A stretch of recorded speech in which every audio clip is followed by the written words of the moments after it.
Good morning. We are glad that everybody is here. Thank you for joining us today, and thank you for all the commissioners for being here today, the day after Easter on a Monday morning. Not the easiest time to set up a meeting, but this is an important issue, and I appreciate everybody here to help us move things forward and have some discussion on this today. All right. For the record, today is Monday, April 22nd. It is 9 a.m. Can we get the roll call, please? Commissioner Andrade? Present. Commissioner Keene? I'm here. Commissioner Morowit? Commissioner Patty? Yes, here.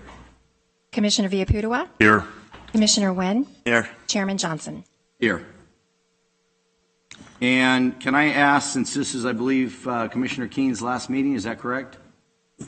Yeah. Yeah. Can I get you to lead us in the flag, please? Sure, I can do that. I think I still know how. Please join me in saluting our flag. I pledge allegiance to the flag of the United States of America and to the republic for which it stands, one nation, under God, indivisible, with liberty and justice for all.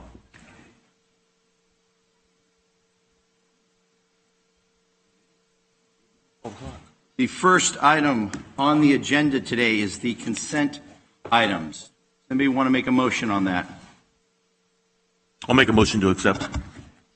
Second. It's been moved and seconded. All those in favor say aye. Aye. Opposed? Abstentions? Motion carries. Moving on to action items. Number 3, Fire Services Governance Model for the City of Tracy and the Tracy Rural Fire Protection District. Mr. Glazier.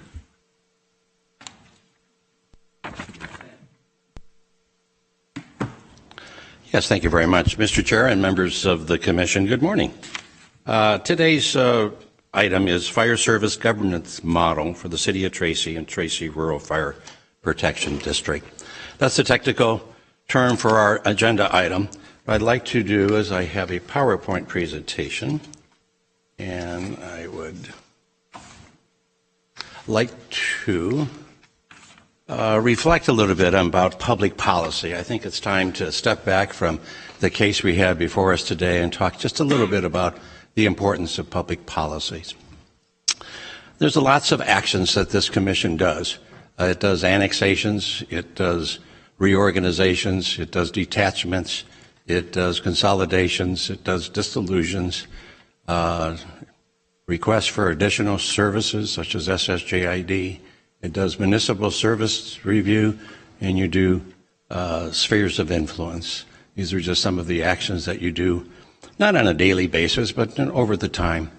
What is most important action you'll probably ever take is the development of public policy, because it has a long-lasting impact. It affects a lot of properties, not just one, oftentimes, that you do things, and can have significant lasting impacts. And I think today is a classic case of studying some public policy and trying to analyze and understand the consequences of that action that was taken in the past.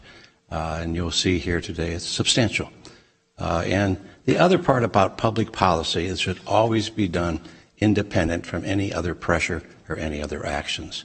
And that is indeed why we separate spheres of influence of municipal service review from your actions and that of a annexation application where there's a specific course of action being done.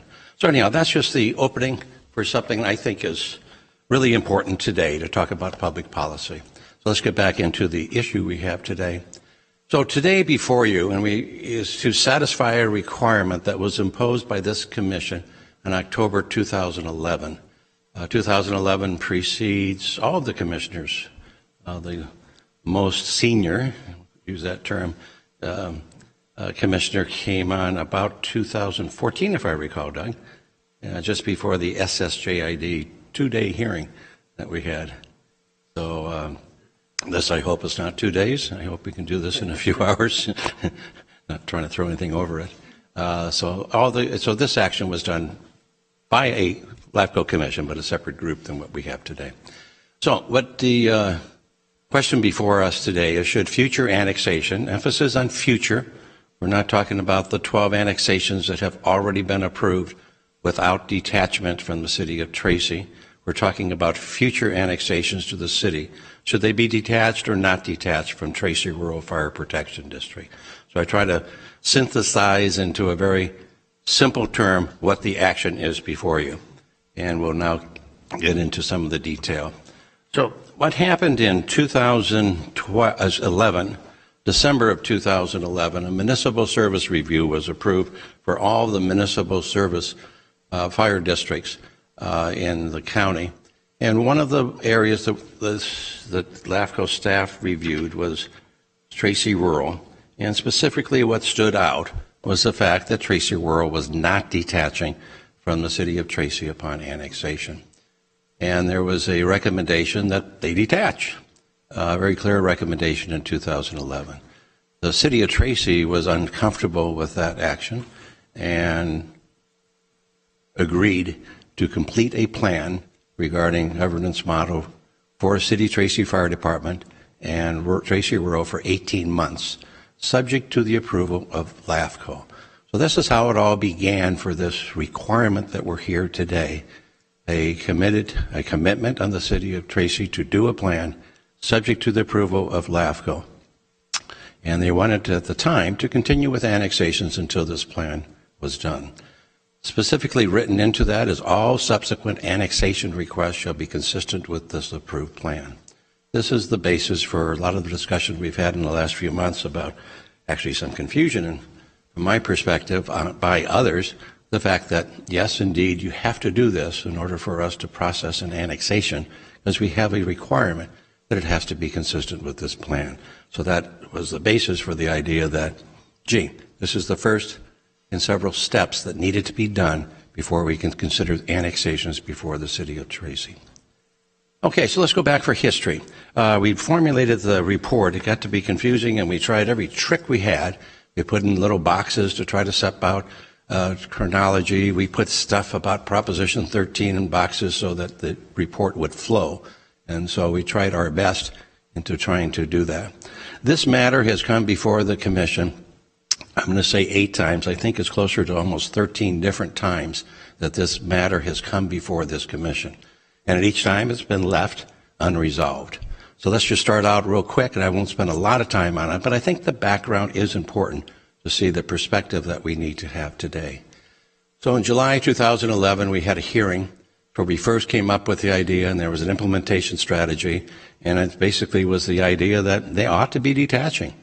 City of Tracy provides fire service. When they annex, they should provide fire service. In October of 2011, adopted the implementation strategy. That was just the language I just went over. Fast forward a little bit. They prepared a report by Tracy. LAFCO had some difficulties with it. The report looked at 4 issues, focused on 2 that the committee wanted to do, and produced a report on just those 2 issues. LAFCO read that and said, gee, that wasn't really what we were looking for. We wanted to have a comprehensive review of what all the alternatives were, and more importantly, what would be the consequences of carrying out each of those different alternatives. And so that simply didn't meet those requirements and was returned. In 2013, a government's plan similar did not address the government and the physical issues, and the report was, completion of the report was extended from 18 months to 24. Very critical, because that allowed Cordes Ranch, who came in a month after this, to get that large project in under the old rules of not detaching from Tracy Rural. So it's had a long history ever since 2013. Let me back up for that. It was continued to, that would be 24 months, that would be continued then to December 2013.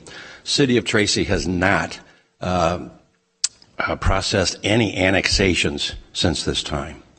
So we basically left it off at 2013 that, yeah, that's your deadline, December 2013 to get this report done. December 2013, City hires management partners to analyze alternative fire structures and the no detachment policy and request until September. During the course of this time, we had a variety of city managers. I sometimes, I don't want to be demeaning of the situation they have. We're on city manager number 4. on this report. Since 2011, there's been 4 city managers. The 5th one should be coming on May 31st. So it's been an issue that has carried on among many city managers to do this. So now let's fast forward to a report that was done in July 2014. It was going to be the Tracy City Council Reviews Report, but takes no action except to forward to the Commission. So a report was prepared. They took no action, gave it to the Commission. Commission looked at it and said, well, when you have a recommendation, let us know. So we sent it back again. So there appeared to be a lot of reluctance on choosing what they want. We, I think, understood what they wanted. They wanted to continue to detach. Obviously, we understood that. They just simply didn't want to have in a report a recommendation that was different from that. 2014, your July report is in your document. You had 3 reports attached to your staff report. You had that one. You had a governance report that was prepared by management partners. That was the October or September of 2014, and then the most recent one submitted just year to us, governance report. So those are the last 3 that probably has the most direct impact on today's discussion. Governance report by management partners was quite well done, actually. There was a great deal of work done by LAFCO staff and by the auditor's office at the time, because there was a real interest up front to really get down to finding out what the fiscal implication of that policy is, all the way down to the parcel level, all the way down to the block group, all the way down to each and every one of those annexations. We'll get into what they claimed for some of that report, but it was the first report, and it was well organized, actually laid out the issues quite well. Yet, however, didn't have a recommendation, and unfortunately, once again, Tracy Rural didn't act on it, didn't have a quorum, didn't act on it.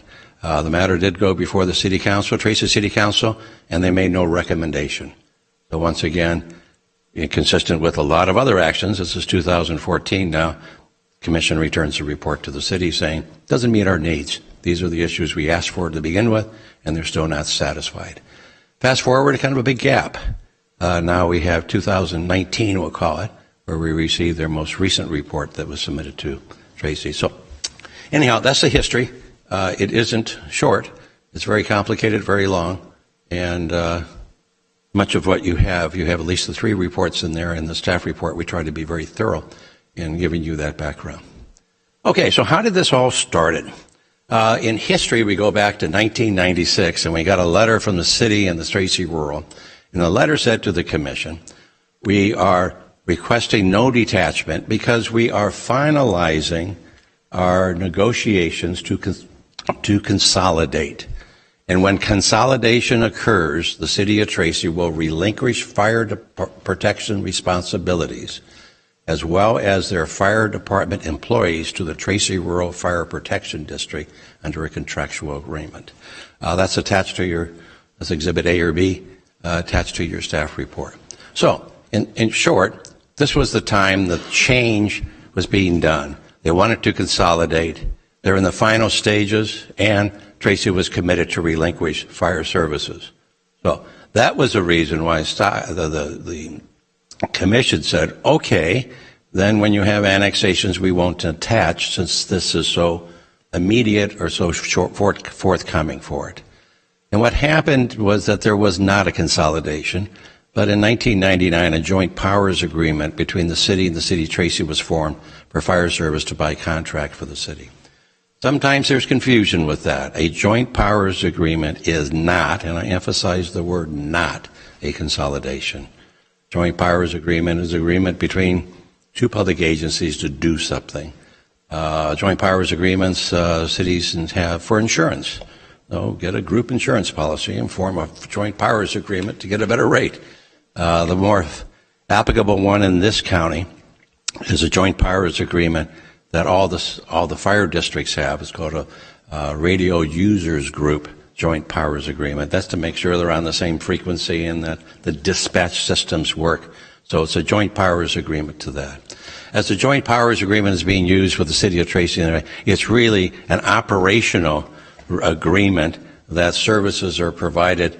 In this case, the joint powers agreement is being being staffed by City of Tracy firefighters, but there are still two distinct separate governmental agencies. Those agencies have never combined. They are not a consolidated district. Okay, so next, what happened? So as we know, back in '96, they say, gee, let us do this because we're really close to finalizing something and it's going to be a whole different model. Let us do annexations without detachment. So they started up in 1996. The next bullet was, yeah, they were going to be a consolidated district. Then fast forward to 2018, just literally 12, 14 months ago, they entered into a new joint powers agreement. And again, as you would certainly understand, recognizing they still needed to come to LAFCO to get the issue of whether in the future Tracy Rural would be detaching or not. They did that without resolving the LAFCO issue. And then now we received in that 19 report where essentially consolidation is no longer considered by the city of Tracy, because they state in their report that they are now not wanting to give up or relinquish their authority over fire in their city. And the city does not want to, relinquish fire, that's what it is. So the very basis for starting this is, in the 2014 report, it was still an option. Fast forward to 2019, the answer is no, we don't want that. So we have some confusion as to why this thing started when today it's not going to be happening anyhow. But that's just the history and the background. Let's go over some of the implications. Okay, so we have 12 annexations that have occurred since 1996. Some of them were small. They're not big stuff. Some were big things. Tracy Hills, 2,700 acres. We have a huge number of homes. Finally, fast forward to today, 2019, they're starting construction. So it took a while for that subdivision to move along to get into play. And then the other really big one that we have on here is Cordes Ranch, a huge industrial project off of the freeway out there. Other ones certainly sizable, Gateway project, although not much has happened on that one. But the filial stop here is kind of the small ones on that. Ellis was probably the next big one as far as on a residential side of something going on there right now. And so let's talk about the implications of that. Okay, change the pace slightly. Now we're going to go into a little educational mode of how government structures work and how finances work. So under the no detachment, and that's what they're doing today, the fire district continues to receive its share of property tax, which is about 11.6% of the tax increment. And I'll have a slide to help shows that. So of the 1% that all properties are taxed, then that 1% is divided into a pie, and they get 11.6% of that pie. Therefore, it's not available to the city or the county. So if they don't detach, they get to keep all the monies that they were doing. The detail or the legal background to that is Tax and Revenue Code number 99 that says whenever there is an agency whose services are affected by an annexation, then a tax sharing agreement can be formed. So the operative word in that long sentence that I just gave, whose services have been affected by the annexation. If you don't detach, Tracy Rural's services were not affected. Therefore, they're not subject to being involved with this tax increment or this tax sharing. Fire districts, in this case, happens to levy a special assessment. Odd word, what it is a per square foot assessment, and in their case, it's 3 cents a square foot. So if you own a house and you get property tax, you pay 1%. You ain't going to pay any more, and I'm going to pay less for your property tax. Of that, they take 11.6%. You also pay an assessment, 3 cents a square foot. Not bad on houses. When you start getting to commercial, that gets a little bit more revenue coming in. Okay, so let's talk about property tax revenues. For districts, a lot of revenue comes in for property tax. Property tax for all of our districts in the county is about 67% of their revenue source. Special districts for Tracy Rural is 76, a little higher. It's restricted by statewide initiatives. You can't increase how much you're getting unless you go to a vote of the public, and it's a 2/3 vote. It's difficult to get, and it's Proposition 13 limits it to 1%. Tax allocator was subsequently established. So let's go back to what it looked like. Okay, so in Proposition 13, adopted, to 1978.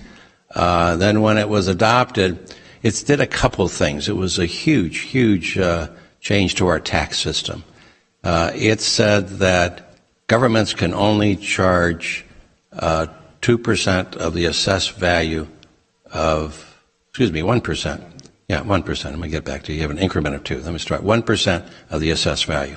So if you have a house that's worth $100,000, and taxes are going to be 1% of that. Buy a house. Now, if you sell that house and someone buys it for $500,000, they're going to pay 1% of the $500,000. So it's 1% of the assessed value of the property, which includes land and also improvements. So how did they do that? They went back 3 years. So they went back to 76, 78, and 79. And then in 1979, there was a new tax thing. The county was involved in identifying it. Those agencies that charged a lot got a bigger chunk. Those agencies not charging a lot for taxes at that time didn't get as much. So this is how typically the 1% is divided up. Most goes to schools. Even though my chart looks like it's going to the county, it's actually mostly going to schools. You got schools, county libraries, you got community colleges, your Office of Education. You got all these kinds of things you add up for schools. Most of your taxes that you pay goes to schools. Then you have other things. You have cities, county, mosquito abatement district gets a little slice out of everything. Sanitary sewers, you may be in a reclamation districts and pay, or you may be in an irrigation districts. So that's how all that stuff gets distributed. Let's talk now, what we're focusing on today is what happens on a fire district. So there's the 1% broken down as a percentage. Fire districts in that particular area gets about 11.6%. There's over 1,300 tax rate areas in this county, so you can never say with certainty, unless you're looking at a tax rate area, exactly what a district gets or a city gets. Very complicated. But anyhow, it's for simplicity. So if you don't detach, there's no effect on their services, so they get to keep all of their funds, 11.6% of the tax increment. Now, mind you that the fire district got that rate back in 1979 when they had a farmhouse and 600 acres of farmland perhaps around it.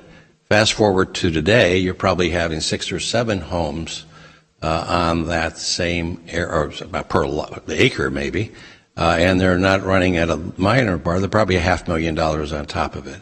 So you're talking about the increment stayed the same, but the amount of monies coming from that through new development is astronomically greater than what it was. So it's essentially an archaic tax rate system developed in 1979 that they're applying today. So there is large amounts of monies that are being achieved through the fire district when you have this situation without detachment. The advantage to the city of Tracy for that is you don't provide fire service. And just as a side bit for that, public safety normally occupies 60 to 80% of general government's funding in all cities to provide fire safety. So clearly there's a benefit being achieved by the city of Tracy by not providing fire service. So that's that model. That's the model that we have today. The model when detachment occurs shows that 11% gets broken into, right now there's I think it's an 80-20 or 85, it would be 80-20 because it would be detached. City would get some monies from that, 2.3%, and the county would get monies for that. County still has increased service needs as a result of development. The county provides a lot of services, of health services, social services, all the different services related to enforcement of all the different things, parks and recreation and everything else. So there's still a need for additional monies to the county as a result of development. And this is the model that is done by Stockton. It is done by Lodi. It is done by Manteca, done by all the cities that provide fire services directly as a part of their incorporation. So let's move on and we'll put this in perspective soon. Okay, so now let's talk a little bit about, are there cities better off to provide fire service or are counties? And it is my opinion that counties and cities enjoy a much broader power of taxation than special districts. And that was done for a purpose. There has never been a situation where property tax has ever been thought to provide sufficient revenue to provide governmental services. Otherwise, there wouldn't be any other taxes associated that cities could do. And there's a real fallacy in the 2019 that the monies coming from property tax should be sufficient to provide fire services. It is not. So anyway, just some of them, and I won't dwell too much because you're all coming from government, know some of these things. So there's sales and use tax, vehicle license fees, utility fees, transit occupancy tax, franchise fees, and Mello-Roos. Mello-Roos is the community facility districts that can be formulated, and it's being a popular tool, especially with the city of Manteca. I understand now that Stockton is doing it. Stockton is doing it as well. So when a new development comes in, they want to make sure that they're not burdening the rest of the community, that there's a positive impact for development. So the Mello-Roos has become a popular tool to make sure that if there's a deficit to provide services to the subdivision or to the annexation, that it's made up by imposing a Mello-Roos, imposing on just those people involved with that impact by paying additional parts on their property tax. Now that the Mello-Roos comes on top of the 1%, so you'll get different assessments. You see that all the time on even school districts pass bonds, which becomes indebtedness as well. So the bottom line is that funding sources are limited for special districts, and any new taxes or increase requires voter approval. And that's really going to be difficult for, in this situation, how do you increase property tax if the voters understand that the increase in their property tax is going to be for new growth? Usually that's a really difficult hill to go up, to increase property tax or increase revenue if you're using that revenue to give it or make it useful for new growth. So there were a lot of complications. So in our report, we had this thing. We said, just look as a comparison, who's most capable of providing funding sources for fire? Well, clearly the city is. We have lots of other, whether they like to use that and use it for other funds. I mean, that's a debate we can have here, forever, and that's obviously what the purpose of being in here. So you got property tax. This is similar to the stuff that I put all the way down there, a little bit more clear. So fire districts, bottom line, fairly limited. They got property tax, fire assessment, development fees, fees for service. Fee for service is 1-2% of their budget. They got anything, trying to pay for an ambulance that gets sent or for a fire truck that gets sent out. Development fees, relatively minor. It has to be used for physical improvements. Fire assessments is your key thing. So property tax, fire assessments. So, okay, implications of the no detachment provision for services. Service does not provide full municipal. So let me break here for a second and talk about philosophically, is this a good way or a good model to provide government? And I contend, first, there is a pure LAFCO issue here. And secondary, there is a financial issue. This is still LAFCO because LAFCO's policy says we ought to be concerned about the physical impact on other agencies through your action. So I consider them both LAFCO, but I'm going to call this first one pure LAFCO. So here we have a city of Tracy, in 1920, somewhere in that part, volunteer at first, then became a one, is a city that provides fire service. So the city council is responsible for fire services in all of the city, but only under this model provides fire service in a portion of the city. What we have then is overlapping spheres of influence. We have specific policies about that we ought not be doing that. We shouldn't have two agencies providing the same service to the same properties.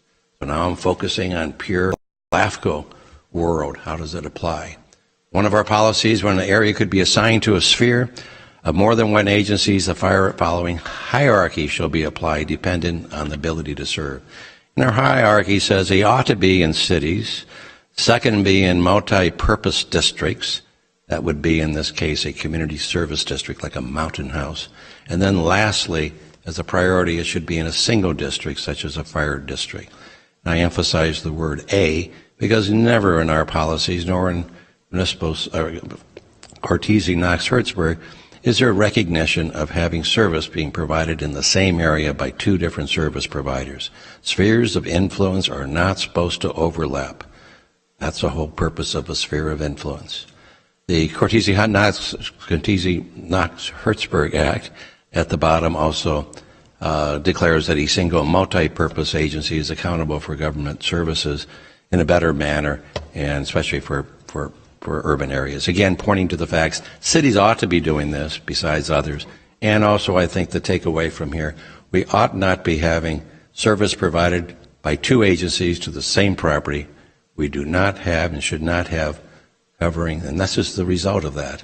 I think this is a good graphic to show what a mess we have. So taking it through there, it's hard to read that. But the cross, so the city boundary is in red, spheres in blue. The pure yellow means the city is responsible for fire service in that area. The areas that are hatched means that these properties are in the city, but they don't provide fire service to the parts of the city. So you have a sphere of Tracy over the city boundary, in this case, over the city. So it just shows the inappropriateness of two spheres overlapping and two agencies providing responsibility for services. Now, one's going to argue we don't provide two services, we have a joint powers agreement. Again, that's the way in which the delivery of services, the responsibility for services, is still two agencies. Should the city, Tracy Rural, someday say, I want to detach from the city of Tracy, this map then would go back to the other. Okay. We had 3 reports being done. We had this one in 2013. We had 4 options in it: maintain the current structure, dissolve it. So we looked at other options besides just this detachment or non-detachment. The report focuses on 1 to 4. The Commission rejected the report and requested the evaluation of all 4 options, fiscal analysis, and impacts in the county. So a committee got together. They looked at all the options. They said, we're not interested in those. We're going to study 1 and 4. Prepared a report looking at 1 and 4 and gave it to the Commission. Well, the Commission wasn't happy with that because they wanted all 4 options to be covered. So it was a real problem when you have sometimes special interest groups preparing reports for another agency. Sometimes it just doesn't work, and that was the case of that. The next one was the 2014. Again, this was the one that I think was important because it's the management partners. A lot of work being done on trying to quantify the actual impact rather than speaking in generalities of what the result would be.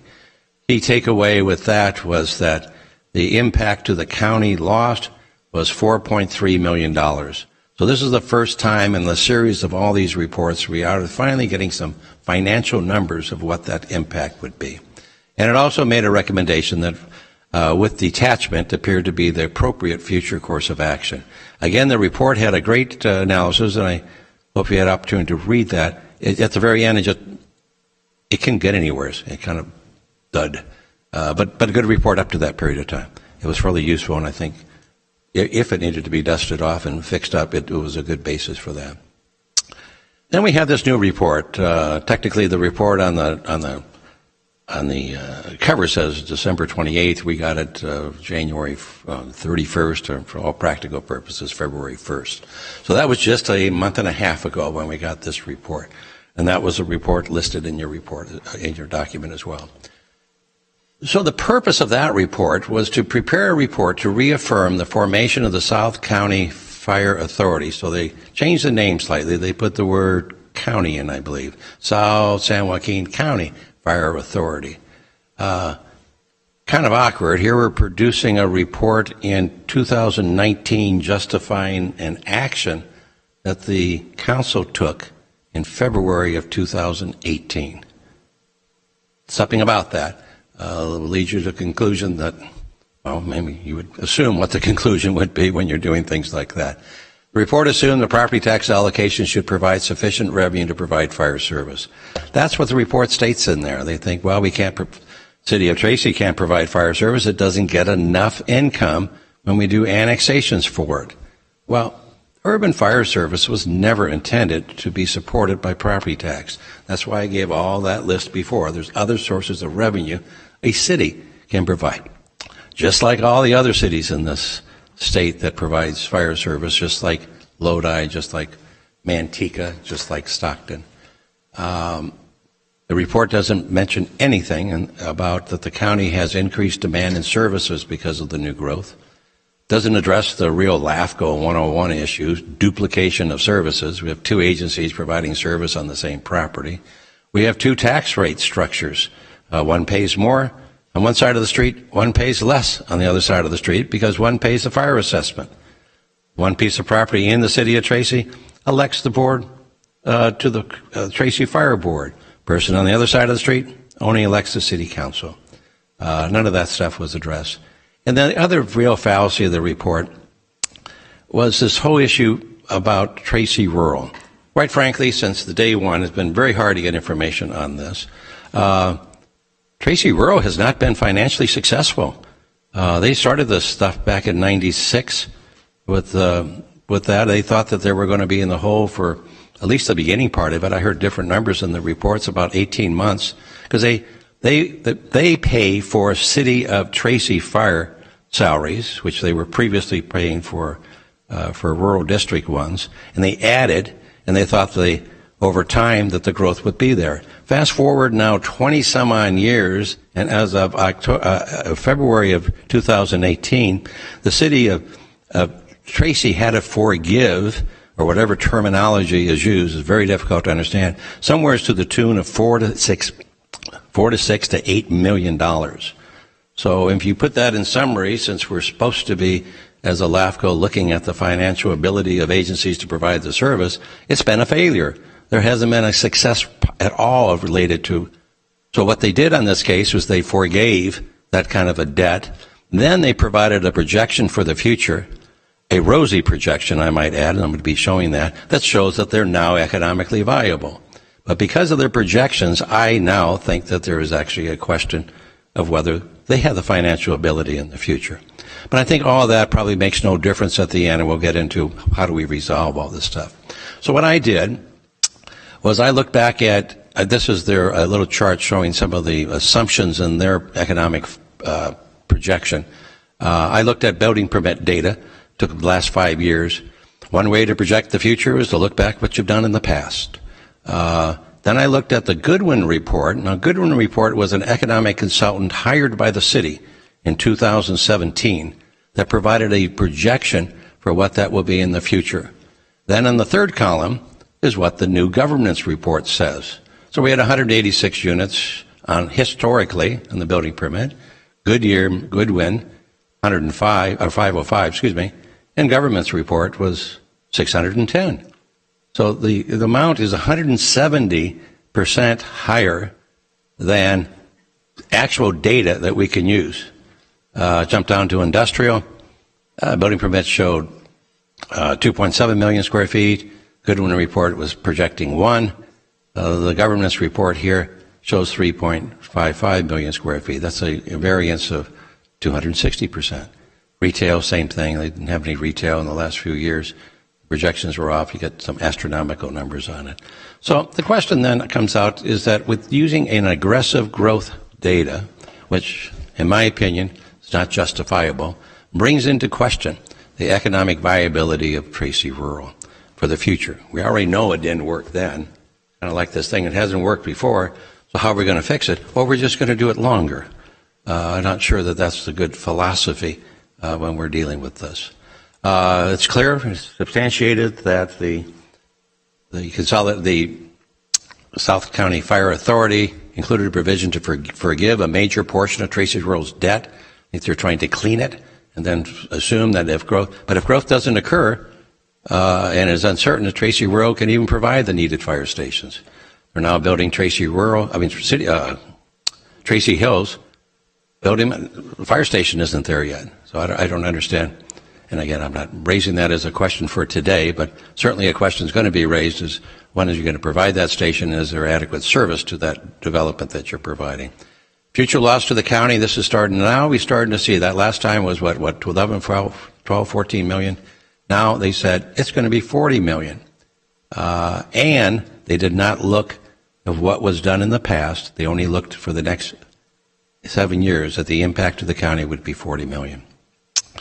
The report only provides a picture of the fiscal impact for 8-year period, doesn't examine the impact of the county before. But that has been evaluated, and I'll get to that in just a few moments. So what's the impact of detachment on the city? So if the commission, would approve a detachment policy, first of all, let's make it absolutely clear it only affects future annexations. So the sky is not going to fall tomorrow on Tracy as a result of the recommended action today.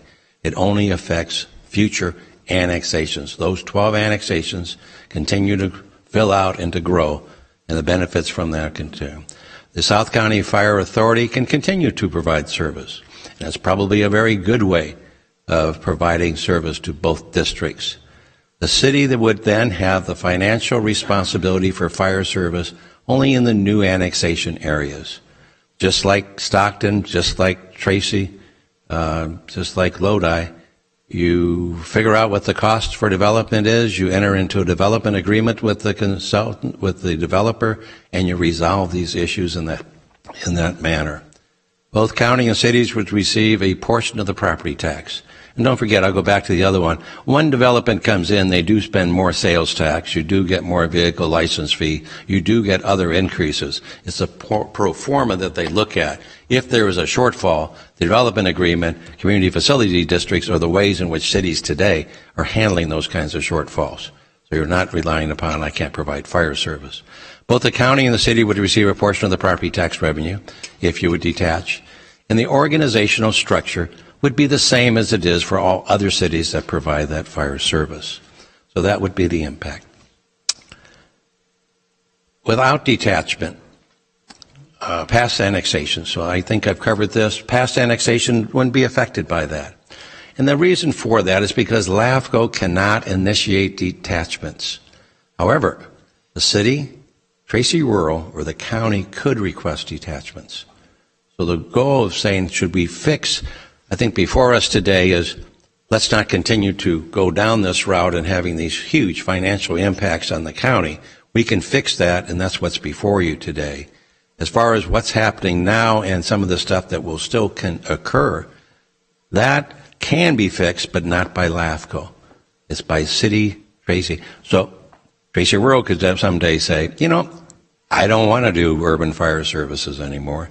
Come in here for a detachment, and the existing issues could be done. That could have big impacts. That's a decision not of this body, but of Tracy Rural, of the city, or the county, because the county is also an affected agency, because by definition in the Cortese-Knox-Hertzberg, any agency that contains territory for which a change of organization is proposed has the right to file for an application.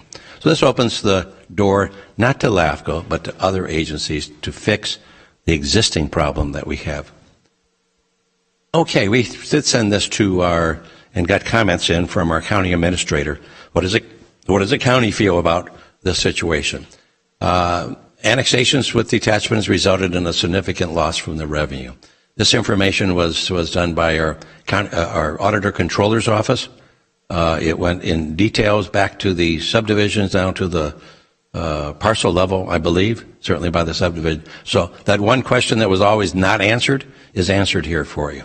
So the impact from 2001 up to today has been a $19 million loss to the county from tax revenue. For the next 8 years, the loss is going to be not the $40,000 shown in the 2019 Tracy report.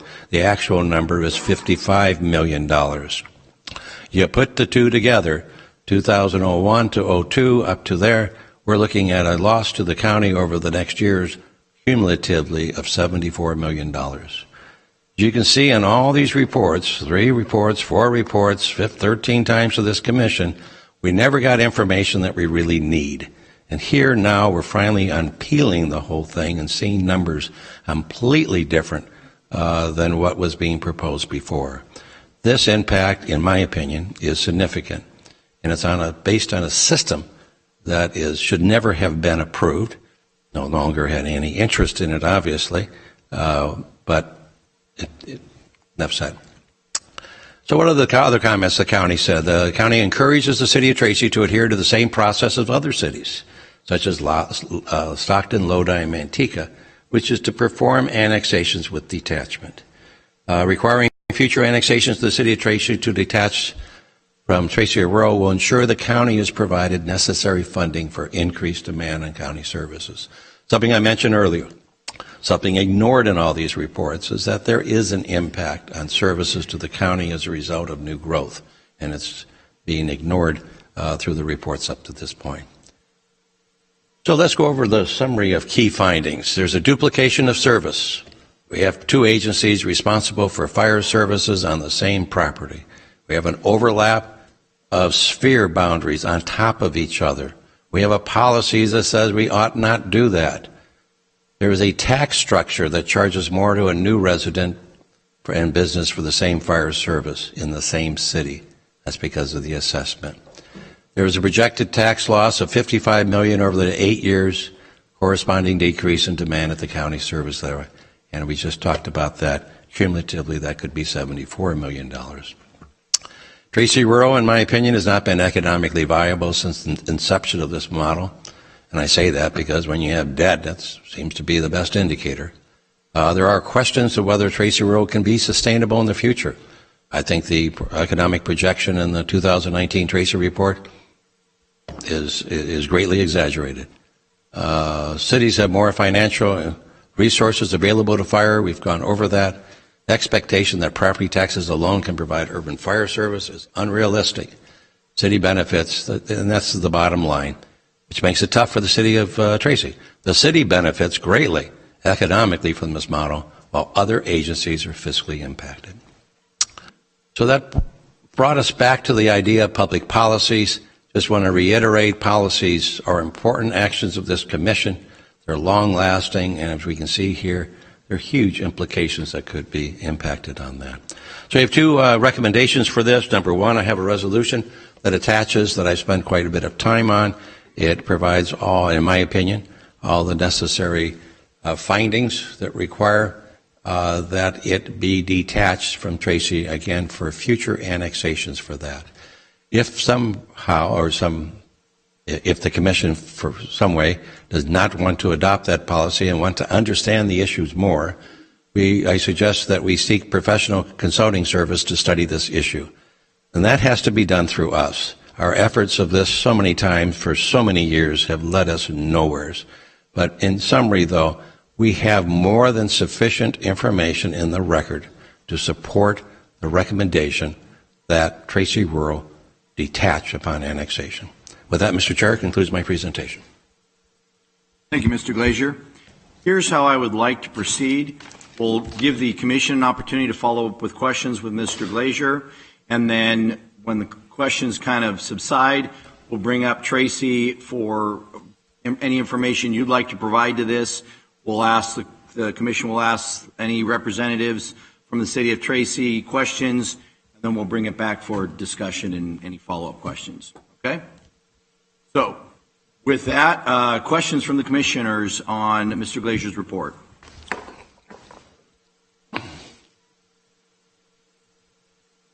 Yes, Mr. Petty. Thank you, Chair. Very thorough report. Thank you. I know that this was put together, this commission and the participants here have worked together to put together this session for today, and there's a lot of work to get there, but thank you for doing it. Through the chair, I know we have a representative from the county. If she could maybe come up, I have a question for her on the figures of the $74 million.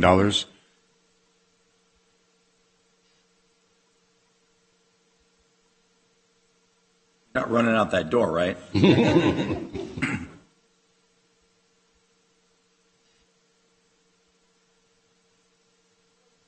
I'm Mo Hatef, Senior Deputy County Administrator with the County Administrator's Office, and I'm happy to answer any questions. In addition, we have our County Auditor as well who's here that compile the numbers. Great.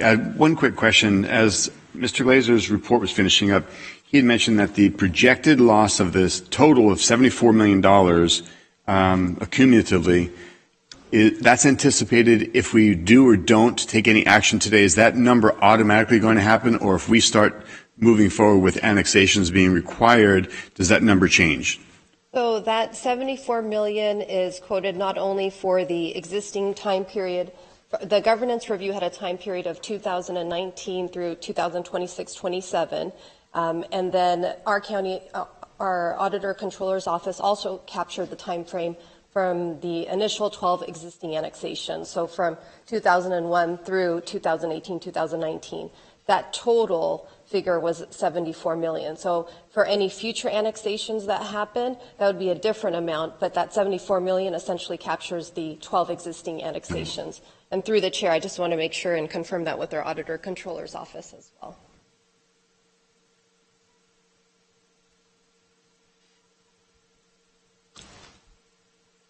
Good morning, Commissioners. Stanley Lawrence, Property Tax Manager with the Auditor Controller's Office. So these amounts went back to the beginning year of the annexations, and I treated it as if the annexation did the detachment then, and then I followed the tax sharing agreement at that time. And then I took that number out to 1819, and the loss that I calculated was more than what the fire district report was. So this total number actually starts from 2001 and goes all the way to 2026. And so just for clarity, so this number is on the current properties that did not detach. That is correct. And so, and no action we're taking today affects that property. That tax sharing revenue and the change, there's nothing we change in these numbers. Correct. Okay, so then Tracy would be in the benefit of some $74 million by us not annexing any of that, which Tracy Rural. if we stayed with the current structure as is. Tracy Rural. Tracy Rural. And indirectly Tracy, but not providing the fire service. Right. Okay. I wanted to get that clarity. Thank you very much. Okay, so brings up a point of clarification, because I want to make sure I understand this correctly. The 74 million, that's going to happen regardless. What we're really talking about here is what are the additional millions that will go from the county to the city, depending on whether it gets detached or not detached. Is that correct? Yes, that is correct. And, the county wants to thank both Mr. Jim Glazier and Mr. Tad Neves with the City of Tracy. They did invite the county to their meeting to go over the governance review. And as you can tell, there's a lot of history there, and both have been very helpful in providing a breakdown of that history. And yes, the county, essentially, you are correct, Commissioner Johnson. What has happened with the 12 existing annexations has happened. So the county is looking at the future annexations, and we are supportive of staff's recommendation to encourage annexation with detachment for future annexations. Just to clarify while we're all here, 77 is for the existing annexation if nothing happens. If you adopt the recommendation today of the future detaching, the number won't grow any further. If you don't adopt this, that 77 is going to grow. And also to clarify, there'll still be revenues coming into those agencies, just not at the same rate they are now. Is that correct? Same rate they are if we don't take action. They're still going to continue to get that 77 million. They will continue to get that 77 million with you taking action. If you took action, you would stem it at 77. They wouldn't be going up any higher. Right. That'd be the other one. Okay. Yes.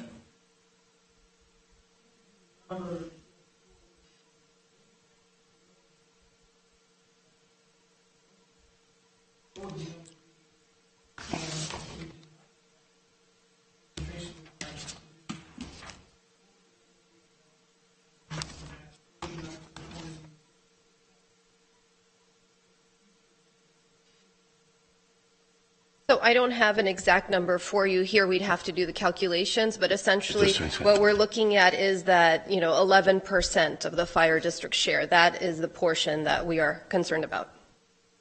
To give you a qualified answer for that, you have some subdivisions immediately. You would have the Tracy Hills. You would have the avenues, which is a part of it. It's something that we know about in the next 4 or 5, in the short term, next few years. It just keeps going.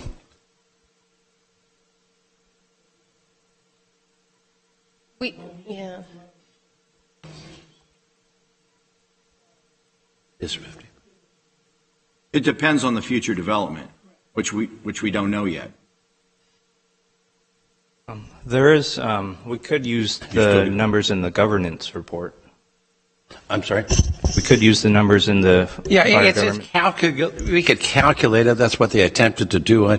They picked up how many homes you have, 500,000, 1% tax rate, 11% of that tax rate. You could come up with it. It is a number. It isn't as high as some of what they've lost in the past, but it's just, I think the better way philosophically to talk about it, I think that's the question. 77's there. If you take action, you're not going to increase it.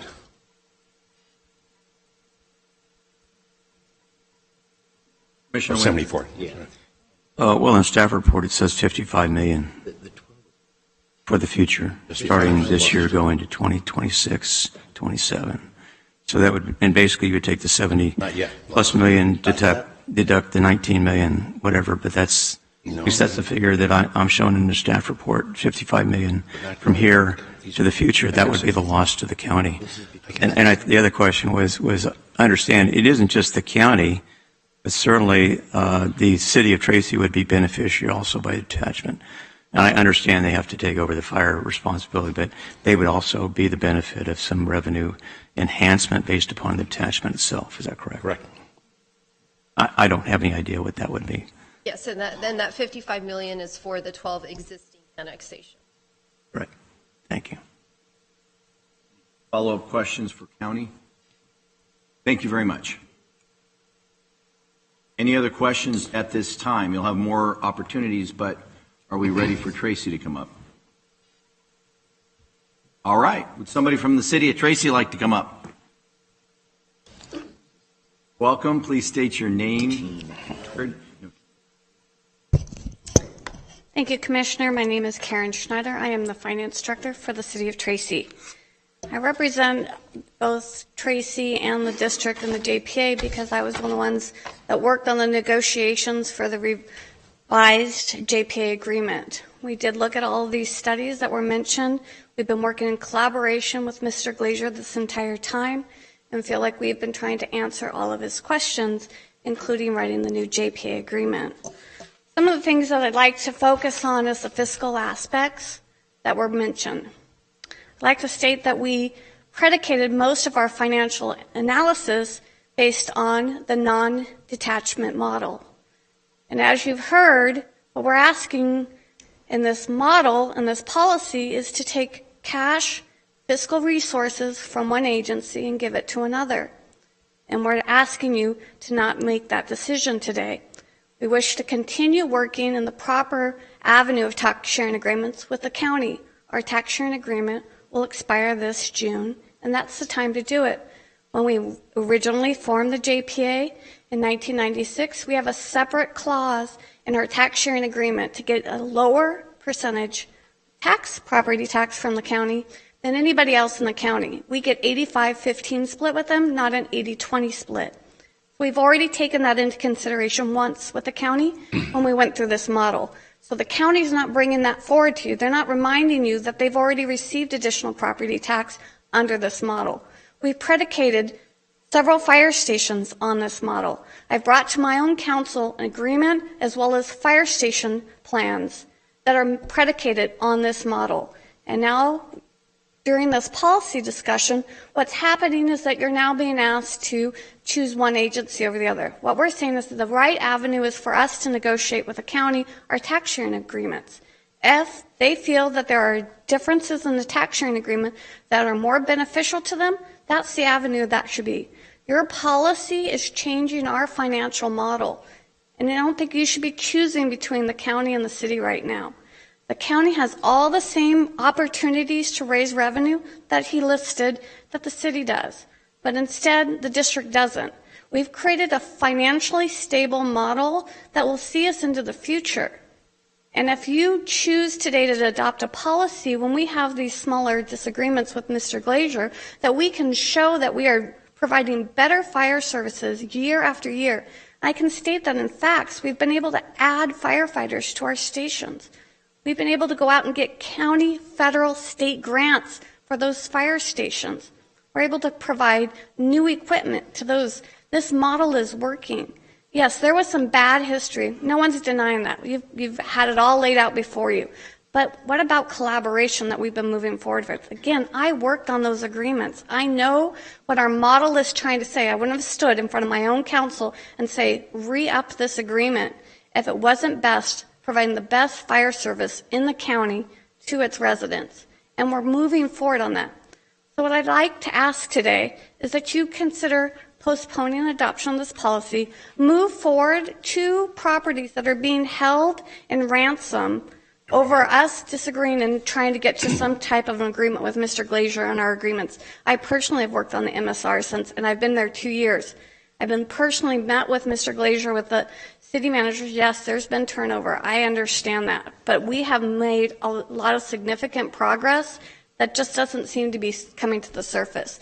We can write our rebuttals to Mr. Glazier and share them with all of you on a lot of his points and his concerns, and we feel like we can answer them.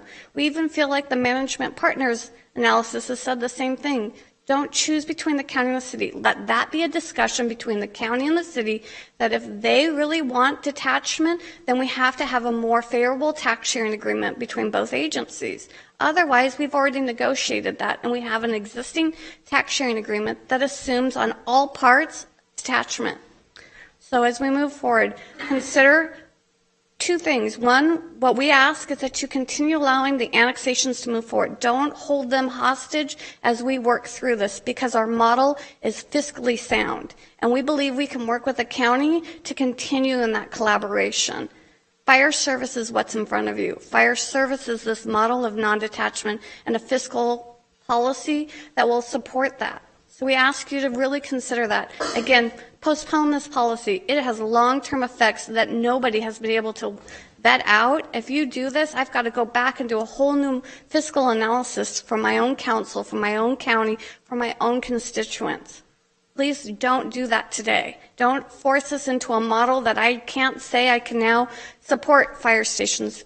Mr. Glazier's report says this could cause fire services to not be supported by the city because it won't be able to afford it. But the model that's in front of you, detachment, has been, and it has been growing. That's the most important. It's not just that it's been sustainable, but that it's been growing. There were bad things in the past. There were bad parts of that agreement that needed to be reworked. And Mr. Glazier pointed that out to us, and we didn't disagree with him, and we wrote those out of the current agreement. So please consider, again, letting our 2 annexations move forward. Let us continue to direct us to continue working with Mr. Glazier and, again, with the county, and do the right tax sharing agreement with the county. If this is what the county wants, then we should be reopening and considering all that over at the county level. It shouldn't be this policy in front of you. Mr. Glazier's PowerPoint himself said detachment is really a decision between the rural district, the city, and the county. Send us there. That's where that agreement should be, not here in front of you. And I apologize that that's what's come before you today, but it wasn't our intention. We really want to show you we are very collaborative. We want to keep addressing all of his concerns because we feel we have all of the same people's interests at heart. So with that, I conclude my presentation, but can answer anything you have. Questions from commissioners? Yeah, Commissioner Keene. So I'm a bit confused, I guess. Mr. Glazier rightly said that every time a city annexes new development into its city limits, there's the tax sharing agreements dissipate, the city takes over the facilities such as fire and police. But Tracy hasn't done that. And so Lodi, Stockton, Manteca, we all do that as municipalities. But Tracy has failed to do that. So I want to know why Tracy thought that it could play by different roles than other cities. And I understand that question. I think it predicates on the fiscal model that's been able to support it. These fiscal services are unique to Tracy, and we believe that detachment will cause fiscal harm to the services it can provide. So in our model, we have been able to show that we've been able to provide better fire services as a result of non-detachment. And so we ask that you keep that moving forward. So a follow-up question. What I think I hear you saying then is because we're taking more county tax dollars, we have more money to put in fire, and therefore we have better fire. I think that would be true with any agency that had more tax money. They put it into fire or police, they would end up with a better agency.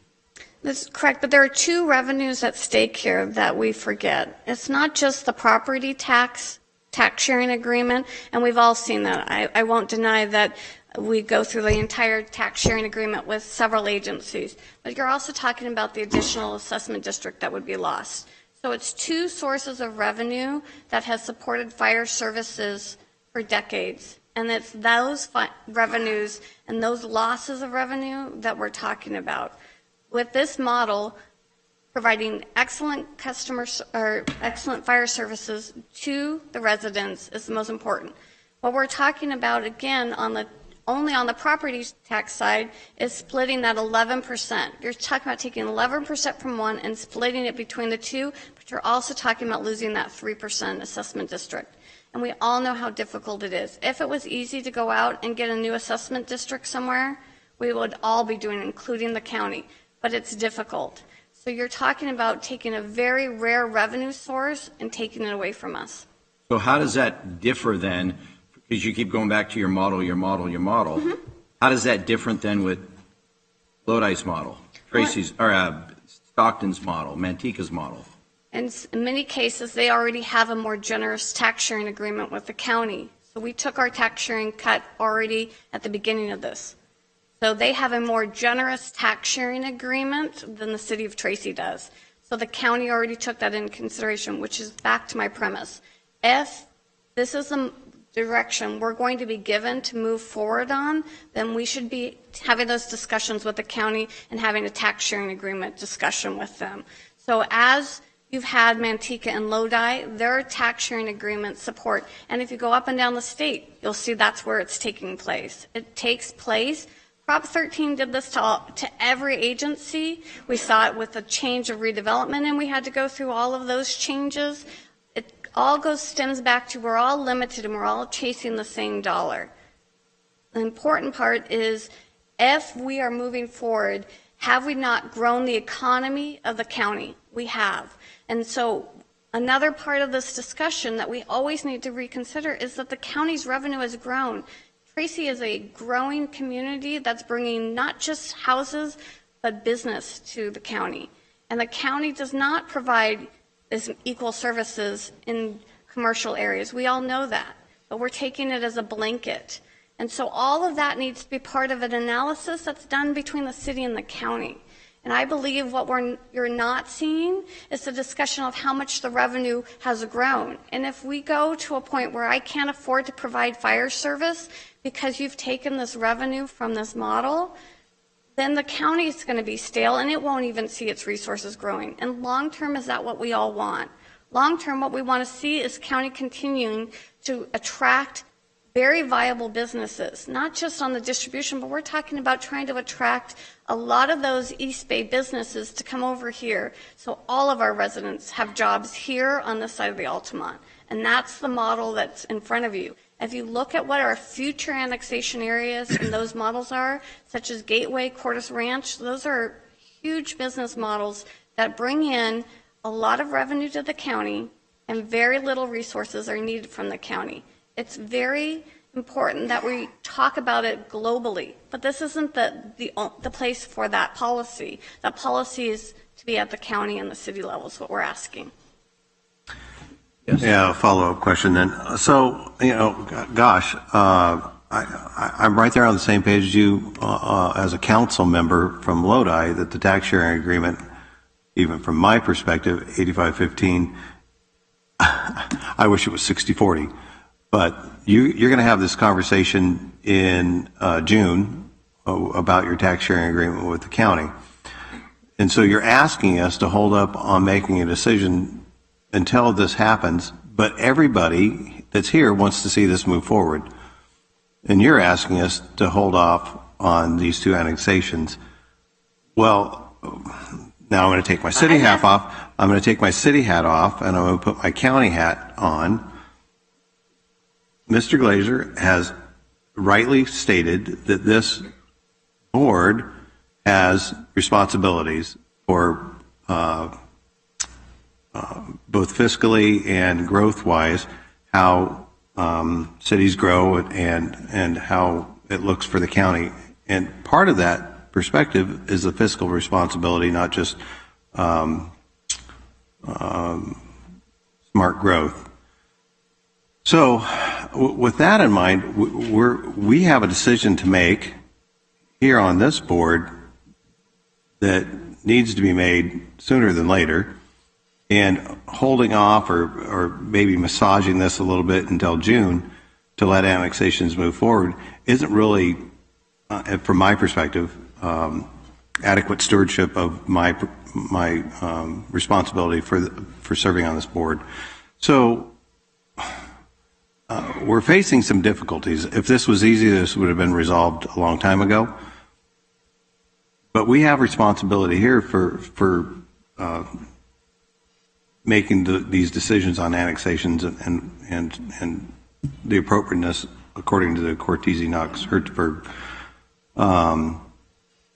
This is not an easy decision, nor is it something I'm taking lightly. I've spent a lot of hours, met with a lot of different folks on this particular topic, spent a lot of hours talking to about the fire issue here out of this small report. I guess what I'm getting at is we've got to do something. We've got to make a decision here, and it's based on what our responsibility is.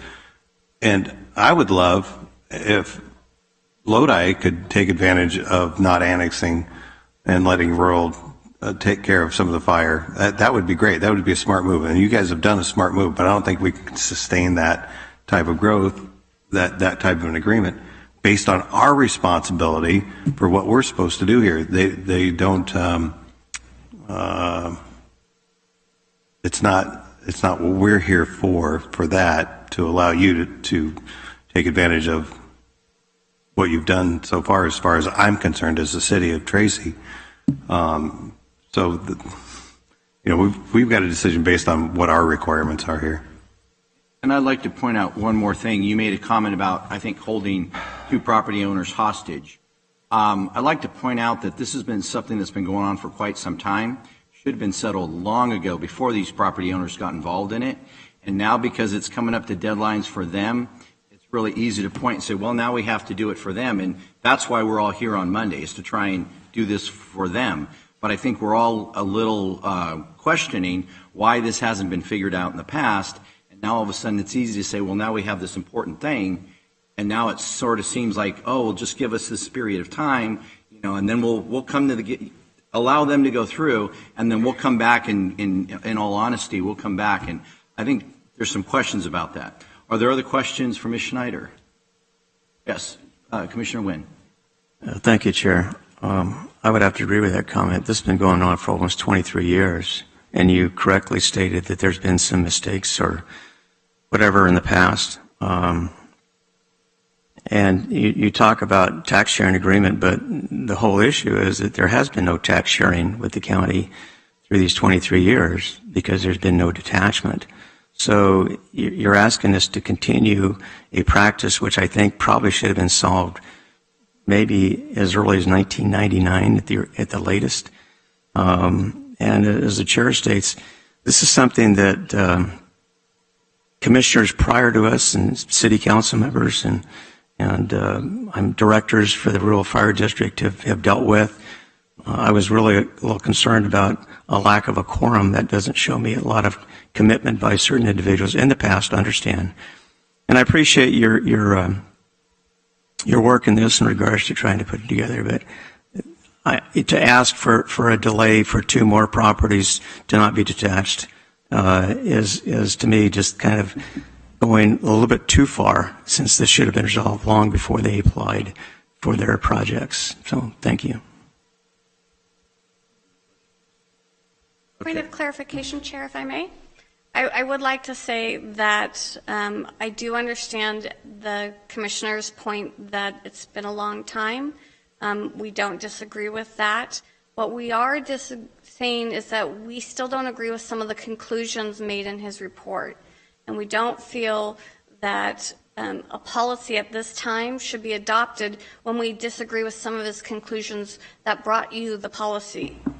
So that is one of our things. We currently have a draft that we plan to send to Mr. Glazier as well as to the commissioners that can dispute a lot of his conclusions that we think are directing your policy. So again, that's another reason why we're asking you not to adopt this policy. Ms. Schneider, that's the purpose of today. That's why you should have had those things for today's meeting. That's why we're here. And I know there's a couple other people that are chomping to get up here. But that's the purpose of this, and that's what I was hoping is where you would present us with information that would, without a doubt say, this is why you're incorrect, but I haven't heard any of that yet. I'll let the other speakers. Thank you.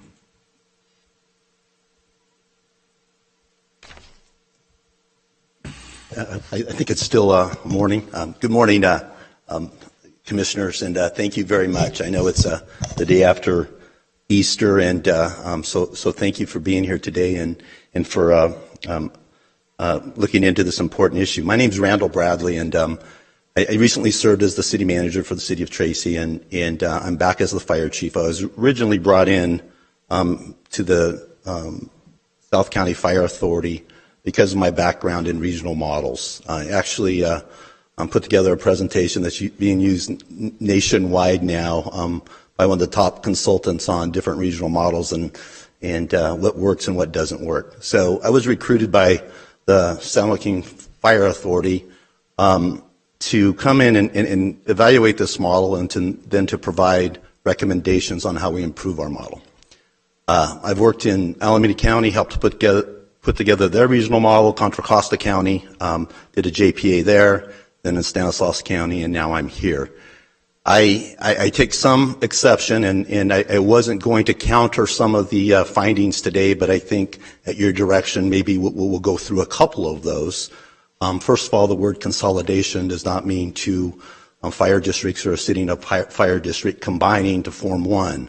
Consolidation is a term used in the fire service that when two things join together to create a single service level, whether it be administration or fire engines, we use that term interchangeably.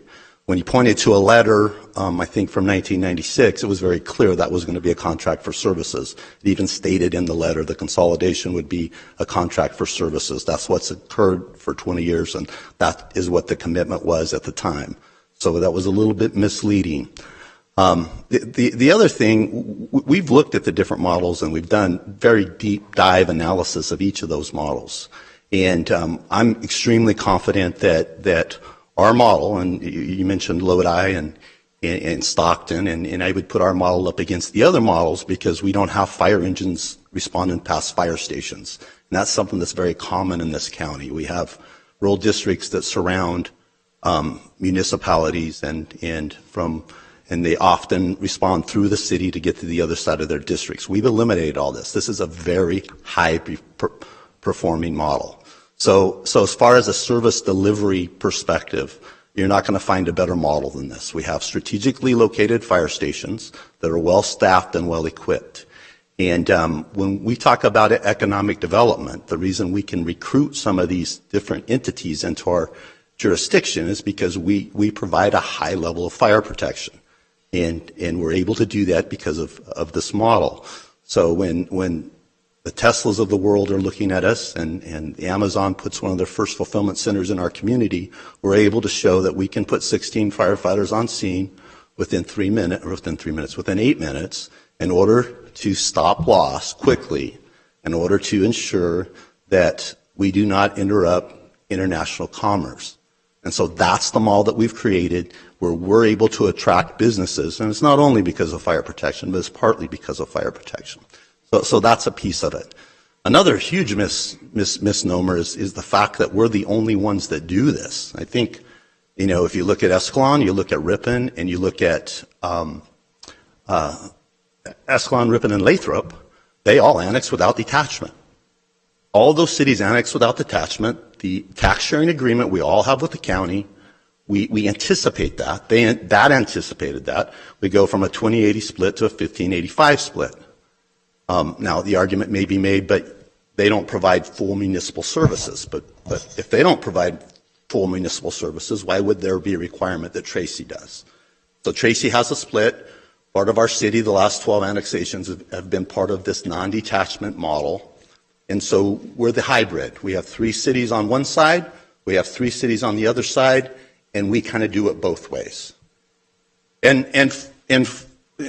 one last point I want to make, and there's several points I was going to make, but I think when you're looking at the money and when the county, and we help do the fiscal analysis on what the county was losing, we did that, and they agreed with those numbers. But what you're missing, you're missing the opportunity cost is truly the money they made. So during those 12, if you take the 12 annexations and you carry them out to where those entitled projects are fully built out, it's $180 million that the county receives. And even with their projections, when we use Manteca's study that looks at the impact of county services versus the impact of city services, you find that the county actually received an extra $50 million in revenue over what it cost for them to provide the services. So you step back and you make the argument that Lodi was making and said, well, what if we didn't do that? We may not have had those 12 annexations. You have to realize these margins are thin for these developers. So you're making an assumption that those annexations would have occurred. I can tell you Tracy Hills was really close. And if you would have moved 5 or 6% and said, based upon a recommendation from your LAFCO administrator, you tell Tracy Hills, hey, we're changing the model, your 20-year-old model, and we're going to say, we're going to put an extra $800 to $1,000 back on our homeowners, that may have killed that annexation. And the county wouldn't have realized that additional funding. So you're taking a 20-year-old model that has been extremely successful, that the county has benefited greatly from, to the tune of will be $50 million above and beyond their cost of service levels. And now you're saying, based upon a recommendation the day after Easter, we've done the analysis. And the only thing that we're asking is for you to take a pause. Let us work with the county. That this really is not a LAFCO issue. And I understand the public policy piece. I totally agree with Mr. Glazier when it comes to public policy. You're going to make a decision today that can impact the viability of economic development in both the city and the county in perpetuity. I mean, this is a model that's worked. Look at, we have the largest business park in the world of its kind. Just think about that. And part of it was because of this model. It penciled out. And the county is benefiting greatly from this model. So we have to be careful. If the county says, hey, we want more money, $50 million isn't enough, we want $120 million extra, you could do that. But that $120 million may never be realized because the development may never occur. So I think that's what we're talking. When you look at opportunity costs, you don't look at what they're losing. That money may not be there if those annexations didn't occur. So I'm open to answer questions. Again, I know a lot about regional models. I know a lot about annexations. I know quite a bit about property taxes, especially ad valorem taxes and how they impact service levels. I'd be more than happy to answer any question that you might have. Thank you, Ms. Bradley. Are there any questions from any of the commissioners? Commissioner Wynn. Just made a comment about the no detachment from Ripon. Ripon doesn't have, the city of Ripon doesn't have a fire department. And so Ripon Consolidated covers all the area in the city and around. So there is no need for detachment in those areas. So that's why you still benefit from the same way that Tracy does. Well, they benefit because they're the only game in town. There is a difference between Tracy and Tracy Rural. Thank you. I would say in response to that, Lathrop may be a better example. We compete with Lathrop for businesses. And right now, Lathrop doesn't have to detach all the fiscal impacts you're talking about. Lathrop realizes those. The city of Tracy doesn't realize those because they do not have to detach when they annex. Mr. Chair, just to clarify, since we're starting to get into details that the facts simply aren't correct, the city of Lathrop was incorporated in 1989 as a general law city. It incorporated into an area that already had a fire protection district. It did not choose to provide fire services. So the analogy for City of Tracy to Lathrop is incorrect. Commissioner Keene.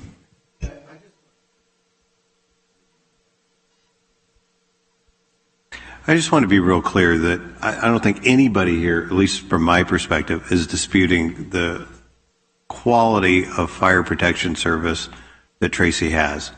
That hasn't been an issue. Nobody's raised it. You guys are doing a stellar job in Tracy. There's some good reasons why you have the ability to do that, but I don't think anybody's disputing that.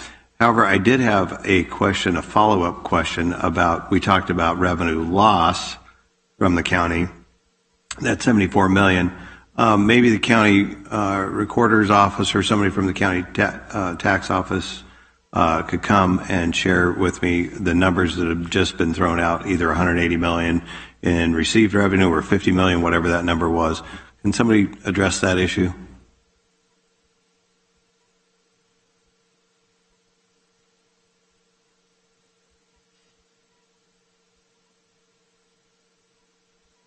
Good morning, Commissioners. Jay Wilberding, Auditor Controller, and I do not have information on the question you just verbalized. I had stepped out to grab some other information, apparently when the discussion was going on. Could you please repeat the question again? I may not be able to answer it. Yeah, we were looking at a chart that Mr. Glazer presented to us about lost revenue for the county and the projections up until 20, whatever the number was, of $74 million. Right. That was lost revenue.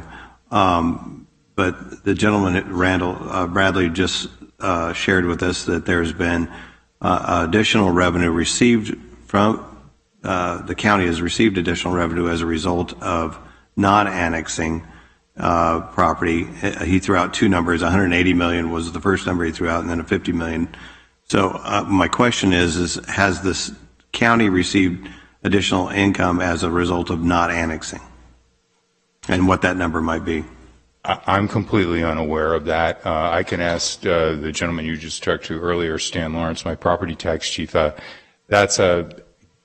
I don't have all these kind of numbers in my head, and I must say that there was an extensive amount of work that Mr. Glazer, that our CAO's office, and that my office went into just to provide the information that you heard this morning, the 74 million versus the 19, the additional 55, right, and all of that. It's very, very challenging for us to just spin numbers off the top of our head and throw them out here because of questions. I'd rather not answer a question than shoot from the hip and miss greatly in an issue like this. So I'm going to decline to answer your question. I appreciate that. You have somebody right behind you that might have more insight on this, or? I'm also Bradley was referring to, so that would be something that Mr. Bradley could confirm. Unlike Jay, I'm going to shoot from the hip here.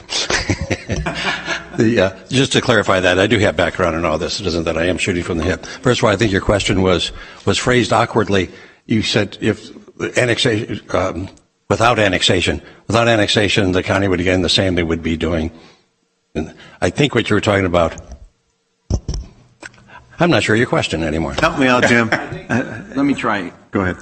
I think the claim was made that because of these projects, there's an extra 50 million that went into the county. And I think I don't want to put words in anybody's mouth, but I think the argument was, hey, yeah, it cost the county, an extra 20, 30, 40 million for these projects, but they recouped it with an extra 50 million that came back. Well, I think the question of the commission is that, I get it. Is there 50, can you say, yes, a big chunk of money has come in off of that, and that's been a land? I'm going to respectfully decline to answer that. And I appreciate that, and I appreciate all the work you guys have done. Nobody up here expects you to be able to answer every question. Sometimes we'll ask it in the hopes that for some reason you happen to have some chart in your briefcase that, but we don't expect that. So thank you. What I will comment on, and the thing that I did run down to get previously, is the agreements. The ones that I could pull up between the cities are virtually identical in how they handle revenue for detachments and non-detachments. So there was a question about, now there's an issue of timing in that, and anything after, I believe it was June 15th of 1996 to the 2003, and I believe the Tracy situation fell within that time period. That was applied globally to all of the cities and the master agreements throughout. So Tracy wasn't handled differently. What happened was there potentially the timing of when that happened created a difference, but that difference applies to every city for which we have a master agreement. I just wanted to make sure I cleared that up. Thank you. That's good information. Commissioner Patty. Jim wanted to. Thank you, Chairman. I just wanted to, on that, to that point, I believe we have an agreement, as you do for one, you do for others. So when one city doesn't have a special tax code, whatever happens in one city happens in another. Is that correct, Mr. Wolverine? Well, I looked at a handful of the agreements. Like I said, I raced down, pulled a few just because that didn't quite sound right to me to confirm things. I believe we use a model, and the CAO's office would be better equipped to answer that. But from looking at each one of them, they literally have blanks in them, and you put the city's name in and the board authorization and the date for which those things are adopted, and we move forward. So they look virtually identically like their templates. And the county has different tax sharing agreements with different cities. The cities of Tracy's tax sharing agreement is up for expiration in June of this year, and so the county has already started talks with the city of Tracy as well as other cities that are where their contracts are due to expire. And the county welcomes with the city of Tracy any discussions on future development. You know, our county administrator welcomes any sort of negotiations on new development that comes through. Okay. Do I understand correctly, though, that is it true, or is it Mr. Wolverine saying that our agreements are virtually the same, just change the name, it's the same terminologies? Is Tracy at an 85-15 and everybody else is at an 80-20? So the master tax sharing agreements, I was looking at the same thing as Mr. Wolverine was as well. They're similar essentially in the percentages. Now, since the time of the original tax sharing agreements, there has been further development. So, for instance, with the city of Manteca, there was development, I believe, last year where we were able to renegotiate that tax sharing agreement. The years are correct as well. From 1990, prior to 96, I believe it was at an 80-20 split pretty much across the board. And then post 2003 to, I believe it's about 2011, it's at about 85-15. No, that's 90-10. It goes. And I believe that year is when the fire district was consolidated. Correct. So it depends on the year when it was consolidated and on the percentages. Okay. So there's parity amongst the cities and the county in the tax rates, correct? Yeah. Okay. Thank you. Thank you, Chairman. Any additional? Yes. Just a quick question. What we're talking about the fire protection fee, which is part of the property tax, correct? Correct. Okay. There are other fees that are or assessments that are included in the property tax revenue, correct? Correct. I think what the chief's talking about is talking about the additional monies aside from the fire protection fee that go to the county that aren't inhibited by this detachment, non-detachment. Am I correct in making that assumption? I don't want to speak for Mr. Bradley, but yes, so there's the 80-20 split, and then there's this fire 11%. That is the focus of this discussion. No, I'm not talking about what we're talking about today. I'm talking about everything else. There is a property tax that a homeowner or business pays. And within that, if you look at the listing of what's taken out for school districts, et cetera, okay, that money goes proportionally to the cities or county or special districts or whatever. What I think the chief was alluding to is we're just talking about one item on the property tax, which is the fire protection assessment or a property tax assessment for fire protection, whatever it happens to be. There's a whole host of other monies, so to speak, that are paid to the county. And I think that what the chief alluding to is the additional monies that are separate from what we're talking about today. Yes, that is correct. And as you know, Commissioner, there's different services that are provided by these different jurisdictions. Well, and you're right. And I guess one of the reasons we're talking about this is whether it's 19 million or 70 million or 55 million, that's money that goes to the county to provide services throughout the county, including the new annexations. And it provides a wealth of services, obviously not fire protection because that goes between the two districts. But I guess that's my question. I think that, I don't know, I'm sure Mr. Wolverding doesn't have the numbers, but I would suspect there's a sizable amount of money that goes to the county for a variety of projects and to schools and others. So I think at least that's my impression. Commissioner, when I interestingly left all the TRAs for Tracy Fire sitting on my desk when I grabbed the thing, so I could have answered the question directly if I brought them with me. What I will say is in each, and I don't want to get too deep into the weeds here because at any rate, there's a tax rate area for each area where the fire districts reside. There's a tax rate area. And each tax rate area, as Mr. Glazer was talking, they get a differing share. It's around 11%. The county gets about 18 or 19, is it, in virtually every tax rate area. So if you want to theorize that as we develop more because there's more lifeblood going into a particular city, and that city's going to grow, and the revenue for each one of those tax rate areas is going to grow, then the 18 or 19% with which the county shares is going to grow proportionately. And if that's what he was getting at, there should be more money flowing in. But I could say that about any service in any city within the county. Oh, I understand. I know we have about 102 special districts, so I get it. But I think what the point the chief was making is that there is more money that comes to the county through development and obviously through whatever be industrial, residential, whatever. So thank you. Thank you very much. There was nobody else, right? Okay. Thank you. At this time, I think it'd probably be appropriate. I've got on our list here, Mayor Rickman, would you like to come up?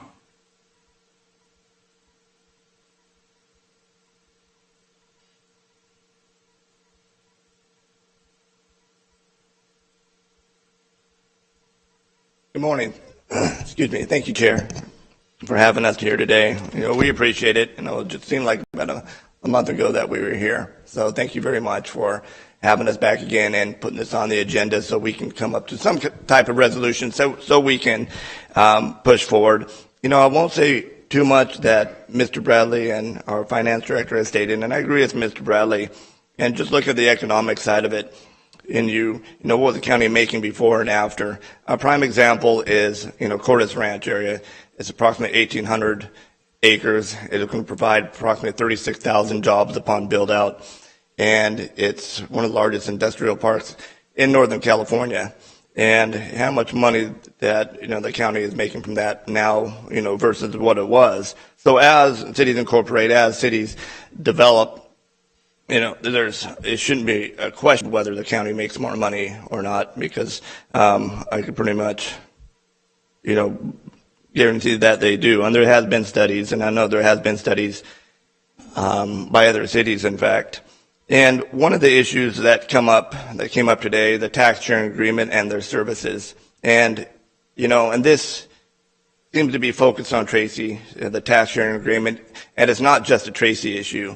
I have been in contact with several mayors here in the county, within the cities, and several council members, and we talked to several city managers of, coming together and speaking out on behalf of the cities with these tax sharing agreements. And you talk about the 80-20, for example, and how much the county gets for these types of services, be it mental health, homelessness, or whatever it may be.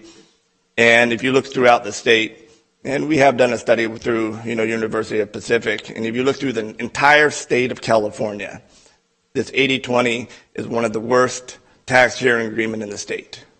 A lot of other states, a lot of other cities are 60-40. A lot of them are 50-50. And to say that our cities are not paying our fair share, it's just not true.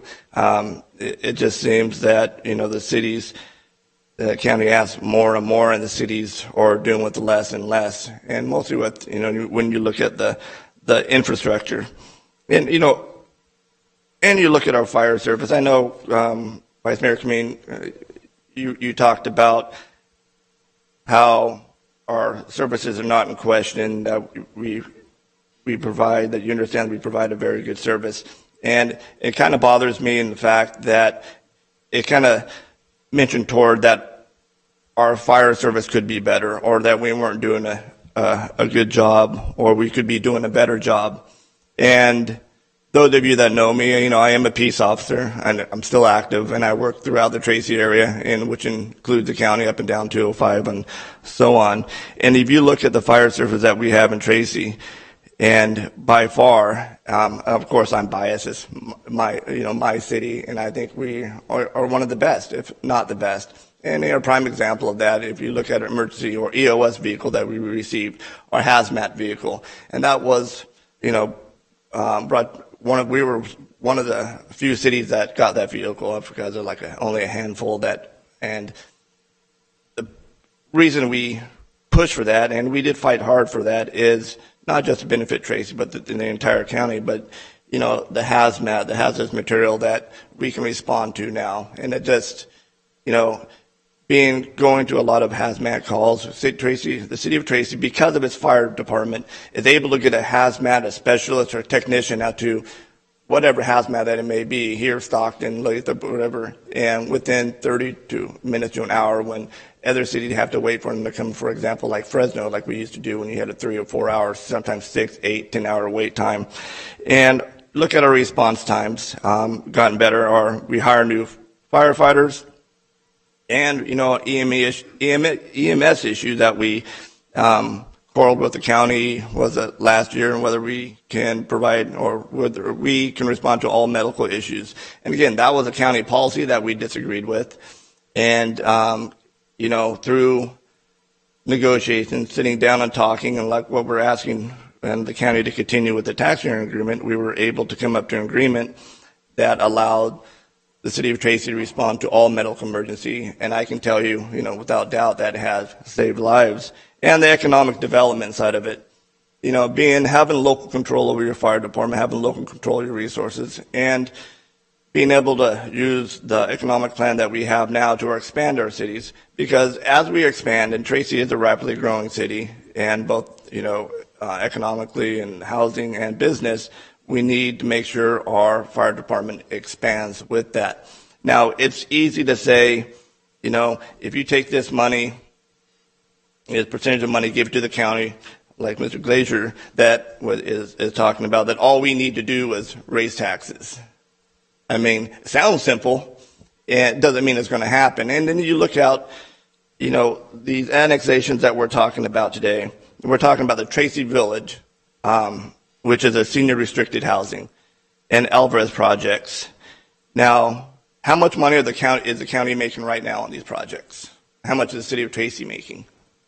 Pretty much next to nothing, right? What would they be making when these properties are annexed and put into fruition? Of course, both entities get more money. And, we all agree that every city and the county and the state is in a housing crisis. And I know the cities, we get an extraordinary amount of pressure put on by the county and the state to build more housing. And, those include affordable housing. It's basic supply and demand. And this is exactly what we're trying to do, is build more housing for our residents, build more housing for people outside of the county that come because of all the different jobs that we are going to be offering. So what we're asking for today, and I agree with it, is that the tax side of it, the income side of it, how much money the county should get versus how much the city should get, the tax sharing agreement pretty much is what we're talking about. And that is something that we're going to be talking here in a couple of months, and something that should be negotiated separately from what we're here today. So what I would respectfully ask for this board or this commission is to let these two annexations go through so we can start the process of providing more housing and a better economy for both the county and the city, and let our city and county, hey, put a time limit on it and that we have to come to an agreement on this tax sharing. But as I said before, this isn't just a Tracy issue, and this is a county issue with all the cities in this county that have to, I think, should have a voice in this tax sharing agreement also. So again, thank you for your time. Thank you for allowing us our staff and to come here and talk to you today. And thank you for being here today. So I appreciate it. Mayor Rickman, I'd like to I got cotton mouth now, so I can't talk to I'd like to make it perfectly clear, though. All right. Nobody has ever challenged Tracy Fire Department. Okay. You've got a Thank you very much. Fantastic department. I had the opportunity to talk to one of your captains recently. Great department. That's not what this is about at all. Right. And we appreciate and applaud the great job you're doing with your fire department. It's the other stuff that we're focused on. And I know that impacts how you can do that job, but it's the other things that we're talking about. So yeah, well, thank you very much. I know the men and women of our fire department work very hard and put their life on the line every day. So thank you for that statement. Other commissioners have questions for the mayor? None. Thank you very much. Thank you, gentlemen. I have one more card. Where'd it go? Oh, Bowman.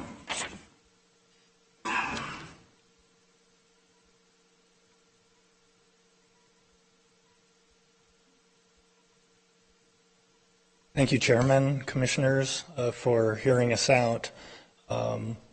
So it seems to me you're being presented with a change in the status quo of a forward policy of having detachment from all future annexations. And it seems to me before you implement such a significant policy change that you ought to have one piece of evidence that I have not seen here tonight or this afternoon. It will be tonight soon. And that is some evidence that the provision of fire services will not be degraded by having this change in policy. I did not see anything in the 164-page report. I didn't see anything in the PowerPoint presentation about an assurance that provision of fire services will not be degraded. And I would think that that would be an important consideration. We did have evidence from Chief Bradley, who is an expert on the topic, apparently the only expert that's been consulted as of this point, stating that the JPA provides the best or a superior form of fire provision service.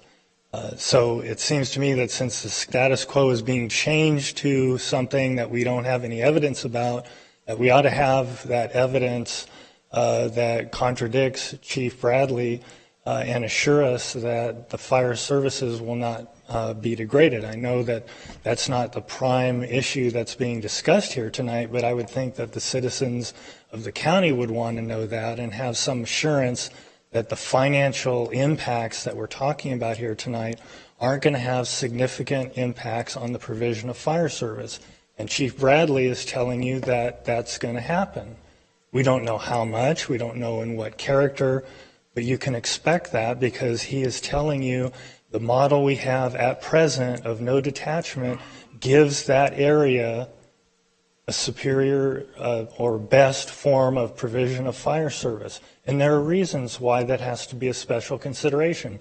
Lodi, Stockton, and Manteca are not the Tracy Triangle. They don't have Amazon, they don't have Safeway, they don't have Prologis, they don't have these huge industrial centers that require a specific kind of firefighting, a specific availability and timing requirements. They're very different. They're like apples and oranges. So to say that everyone ought to be treated the same doesn't take into consideration the realities of what's going on in that sphere of influence around Tracy that's so much different than over here closer to the center of the valley. I would just hope that the commission would have before it something they could show its citizens saying, yes, we implemented this policy change and it's based on this evidence that fire services will not be degraded. Thank you. Excuse me, Mr. Bowman. Are there any questions from the commissioners? Thank you very much. All right, is there anybody else who would like to come up and speak?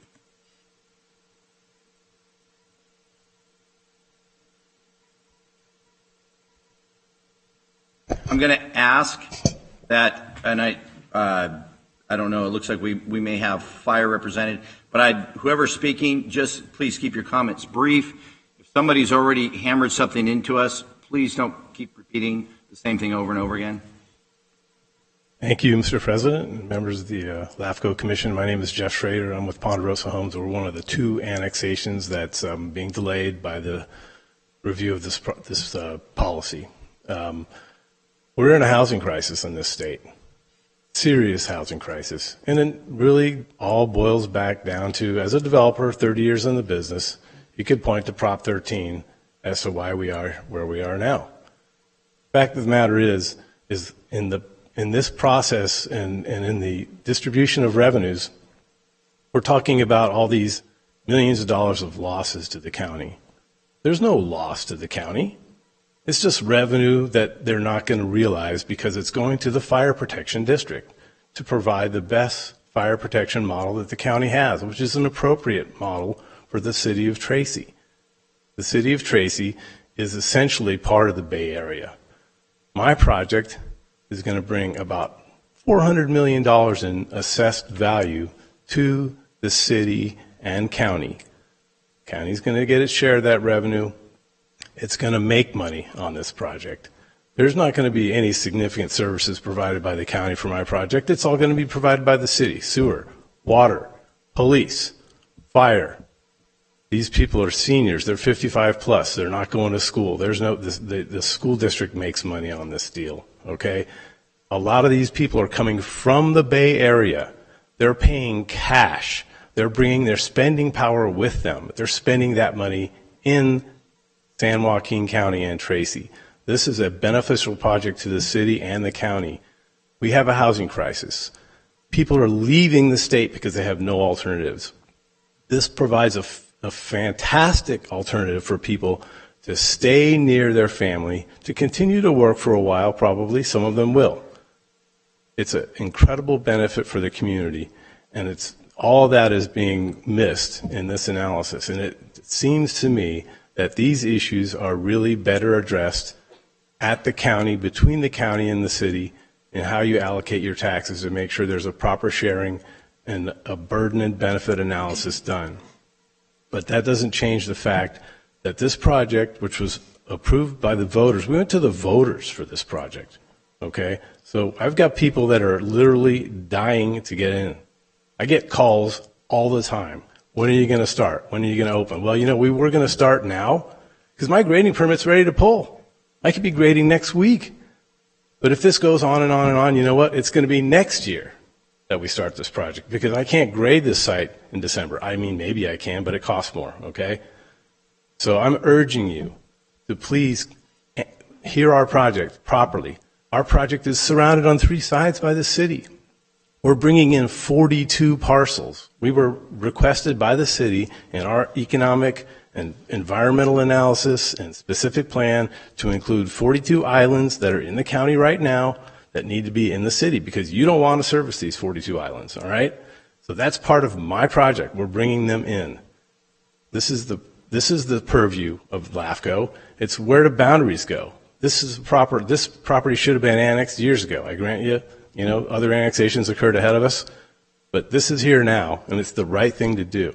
So I'm asking you to please process our annexation, hear our application. Hopefully you'll agree that it's the good application. It should be approved. Thank you very much. Schroeder? I have a question. We have a couple questions. Start with Commissioner Patty and then Commissioner Wynn. Thank you, Chairman. Actually, a question for Mr. Glazer as it relates to what Mr. Schrader just had mentioned. If we do annexation with detachment, that would not hold up the processing that he needs for permitting and development, correct? It would probably speed it up. Okay, so any decision we make today would, we were trying to put this to rest to allow developers to move forward with projects that they have. Right. Okay, thank you. Thank you, Chairman. Wynn? That was my question. Oh, okay. Thank you. Oh, one more. Hadn't heard prior to this is a financial impact to the city. or mostly to the developer, which could encourage you not to bring your Ponderosa construction development to Tracy. Is that true? You know, there are a lot of factors that go into analyzing whether or not to go forward with a project. Having more cost is definitely a problem. I mean, the cost is the biggest problem that we're dealing with right now. Revenue is, I think everybody realizes revenue has gone up a lot in housing for the last few years. It's kind of flat right now. Costs keep going up. All my projects are getting squeezed by cost. Now, if you ask me if the only way I can get annexed is to agree to a CFD that takes that share of the money the county might have got and puts it on my homeowners, you know what? I'm a businessman. I got to go forward with my business. So I'll make that decision accordingly. But I think the city has proven they have a fantastic model for fire protection. We're bringing new revenue to the county. There's not a loss to the county here. It's new money to the county. It's an improvement in the county's fiscal situation by bringing this project forward. Thank you. Thank you. My only concern was I understand that every project has a time element. So you want two factors. You want to get it before costs rise, and you also want to make sure you get your place to build when there's people to buy them. I just was concerned. I keep hearing a little conflicting outside of what our paperwork was that I looked over the last week, what things will cost versus detachment versus timely. Now, Mr. Glaze, you just said it would probably be faster if it was, I'm just trying to weigh some of Sure. It sounds like the detachment issue is a big issue, and it's probably above and beyond a LAFCO issue. It sounds like it's a city-county issue. No. Okay, there are a lot of things here that we're talking about the fiscalization of land use. I mean, let's get real. That's what we're talking about. And the fiscalization of land use is not a LAFCO issue. It's not. It's a county issue. It's a city issue. It's the elected officials issue. Okay, that's what has to be resolved. Put something to rest. The growth of cities in regards to county land is a LAFCO issue, and that's why we're here. And the thing we have to remember is, yes, you've got your project, and I have been sympathetic, and we are trying to make this go as quick as we can. But you're one project. And whatever we do today impacts a whole bunch of other projects that, unfortunately, you're the 800-pound gorilla in the room. It's going to impact all these little projects the same way. So we have to look at everything, not just your project, but what precedent do we set? I understand that. And I'll go back to this should have been settled a long time ago, and you would have flown through this, with no delays. But it hasn't. And now it's on our shoulders, and now we're the ones who are going to have to try and get this thing and keep this thing moving. So I appreciate where you're coming from, but we have to look beyond just your project and look at the big picture. I understand that. Thank you. All right. Anybody else? Sure. Good morning. My name is Justin Lagasa. I am a firefighter paramedic with the South County Fire Authority. Just spell your last name. Legasa. I'm here today on behalf of Tracy Firefighters Union Local 3355. I'm here to emphasize the importance of maintaining the JPA agreement between the City of Tracy and the Tracy Rural Fire District as it is written today. I'm speaking not only as a firefighter paramedic, but also as a lifelong community member. I was raised in the Tracy area, having lived both in the City of Tracy and unincorporated area protected by the Tracy Rural Fire District. Today I currently live in Tracy with my wife and daughter. My parents live in the Tracy Rural Fire District. Having been a lifelong community member and now a current firefighter, I've had a front row view to the vast improvements that have been made to public safety since the establishment of the JPA between the City of Tracy and Tracy Rural District. In the late 90s, my family moved from within the City of Tracy to a house within the Tracy Rural Fire District. Shortly after moving, a 911 call was made to our house. The responding engine had on it a one-person EMT firefighter. I'm sure everyone here understands that the staffing level of one person is inadequate, ineffective, and unsafe. Today, 20 years later, that same area is protected by a fire engine staffed with 3 people and has paramedic capabilities. The difference between a one-person EMT engine and a 3-person paramedic engine is as clear as black and white or life and death. Prior to the establishment of the South County Fire Authority, staffing levels were substandard in both the city and the rural fire district, having all 2- or 1-person EMT companies. Because of the South County Fire Authority JPA, all of our fire companies are now staffed with 3 people and have paramedic capabilities. The creation of our fire department as it is now, is the result of decades of local leaders working to build a fire department that is both adequate and sustainable. Although economic downturns have slowed the process of building our JPA to what it is today and what it will be, careful thought has been placed patiently by local leaders to ensure adequate fire protection for the residents and businesses alike within the jurisdiction of the South County Fire Authority. Requiring detachment would dramatically alter and diminish our ability to provide adequate fire protection to our citizens in the future. In closing, I would like to state that our JPA, that is the South County Fire Authority, is real and is essential in providing safety to the citizens of Tracy and the surrounding communities. And in terms of not being consolidated, I don't know what that means. From a firefighter, my level perspective, we are one organization. We have been for a very long time. I've got one fire chief, he's back there, and we've got one staff, and we are one organization in every way that I'm aware of. So, thank you. Very much.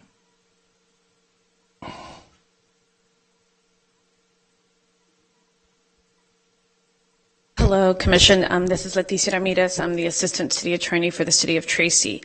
I think I'm up here just with a point of clarification, a question about our path forward. We were here previously at the last two LAFCO meetings asking to be on the agenda. And I believe Commissioner Patty was seconded by the chair. The option of having an ad hoc was thrown out, and then we were told that it would be scheduled as a special meeting. And we are very appreciative of the fact that folks have set this meeting, but I do think that we're back to the stalemate. How do we move forward? This issue has been pending for 20 years. It should have been resolved in the past, but it wasn't. And I don't want to lose sight of the projects that have their pending applications right now. So I think for the Commission and for Mr. Glazier, what's the path forward?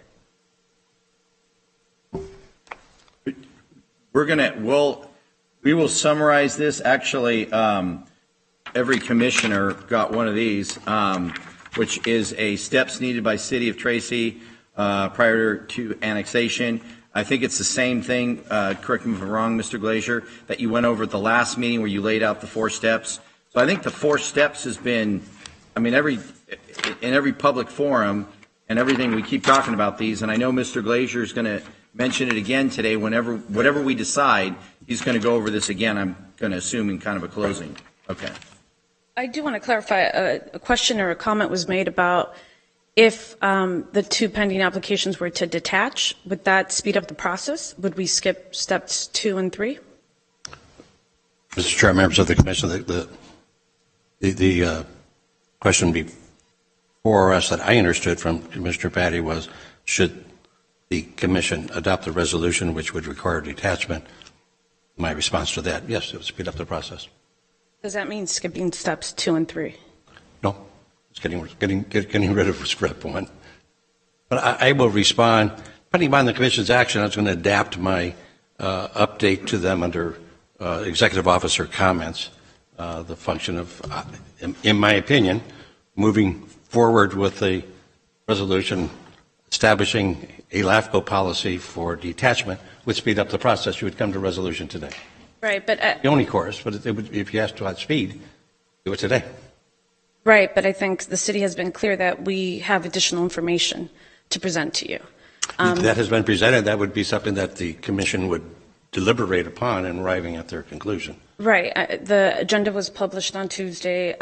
We did review. We have some initial comments, but we still have more information that we'd like the Commission to consider before they make. To me, that would be up to the Commission to indicate that if you wish to have a continuance on this matter, that's up to them. I'm confused. I'm confused because a month, 6 weeks, 8 weeks ago, we've been having this discussion. You've come, you've shared, you've wanted this. You've got an opportunity to talk for us to move things forward, and now I'm hearing, but you're not prepared to share this important information. I think the key is that now the conversation has really focused in on the financial aspect. I think last time we were here, there were concerns about, there were other issues that Mr. Glazier had raised about our MSR, updating our sphere plan, the floodplain, all of that. But right now what we see is that this is a financial discussion. And as our finance director indicated, the city has made certain decisions predicated on this non-detachment policy.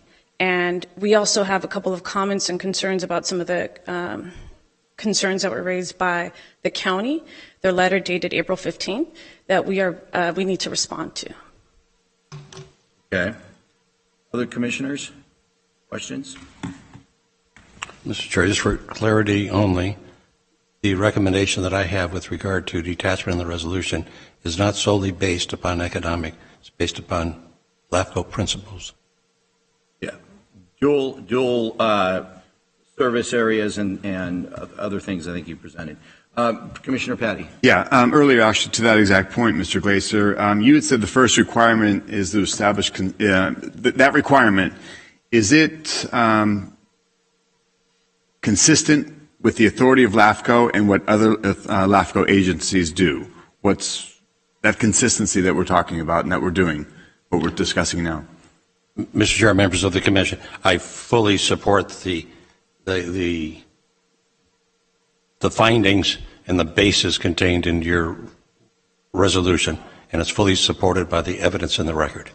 Okay, and would that be, is that establishing a consistent protocol for LAFCO, its authority, and what other LAFCO agencies? Yes, this is the process that LAFCOs do. They look at areas. There may be difference of opinions before you. You don't have to resolve differences of opinion. You have to have sufficient evidence in the record. I'm speaking in part of Rod here, to support the action that is contained in the document. And I believe that it's absolutely clear that it has. We have had, as I say in this presentation, a very long record, administrative record, with regard to that. And the issues are documented and substantiated in the resolution.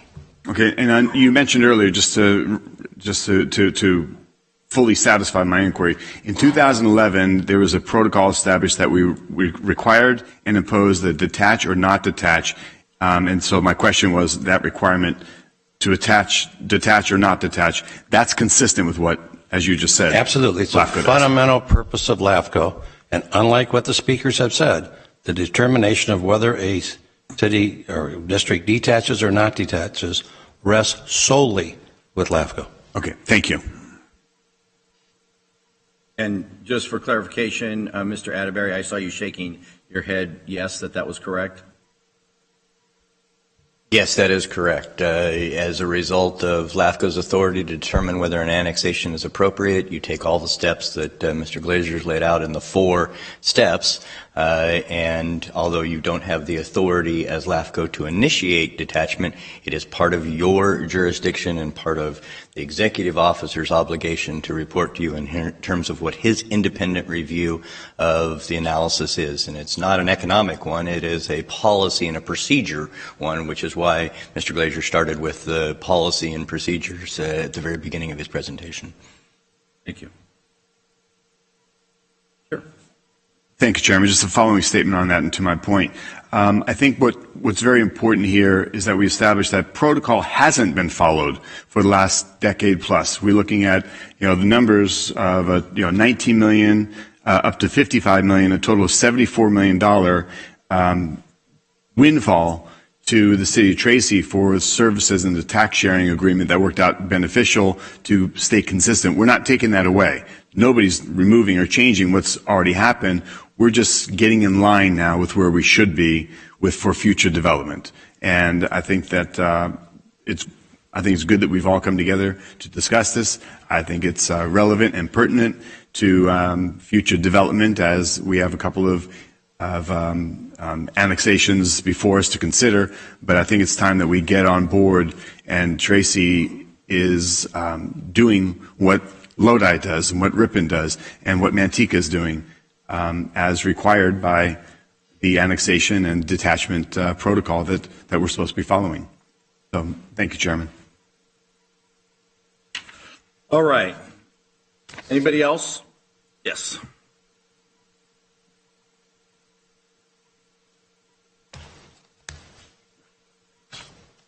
Bob Bentz. I'll keep it brief. I'm a little confused by what I've seen here today. I'm a county taxpayer too. $74 million is a hell of a lot of money. Over a long period of time, because either you've been provided bad information, or maybe there's been no information, or there's been an effort to obfuscate to the extent that nobody made a decision. But the next time somebody says to you, as people say to me because I come down here to this meeting, what good are they? How important are they? Why do you waste your time? Well, I think we've found out today the importance of this group. Yeah, you're sitting on the cusp of a huge economic issue. I kind of resent some of the remarks about the fire service because, quite frankly, we have Homeland Security issues in Tracy as well as in Stockton and other places in the county. But I won't go into any depth in that. I'll simply say there's real money involved here that could have been spent perhaps to my benefit or to the benefit of other county taxpayers. But now we're being told that somehow it's unfair for you guys to make a decision that's going to impact what some taxpayers might consider ill-gotten gains in the first place. Thank you for what you do. Good luck. Thank you. Anyone else like to speak to the commission on this matter? All right. At this time, I'll bring it back to the commission for discussion, comments, questions. Commissioner Keene. Thank you, Chair. So I'm just going to briefly share what I think is under our purview and is not under our purview. There's been a lot of talk about tax sharing agreement. From my understanding, this board has nothing to do with tax sharing agreements between counties and cities. That's not our purview. Is it a topic of discussion? Is it an important topic? Yes, it is. But that, from my understanding, doesn't fall under our purview, and I'm sure Mr. Glazer will correct me if I'm wrong, or Mr. Atterbury. What is under our purview is orderly growth, municipal service reviews, making sure that those services are adequately provided for. Now, Mr. Bowman points out, and rightly so, that any agreement made today or resolution made today might degrade the ability to provide that service. I'm not disagreeing with that, but in the same token, we are responsible for making sure that there's adequate financial ability for in this particular case, fire protection.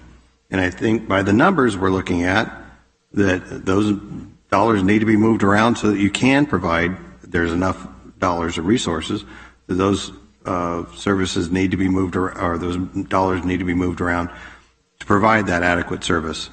How you do that is up to you, but based on the numbers I've seen, there's sufficient money to be able to do that.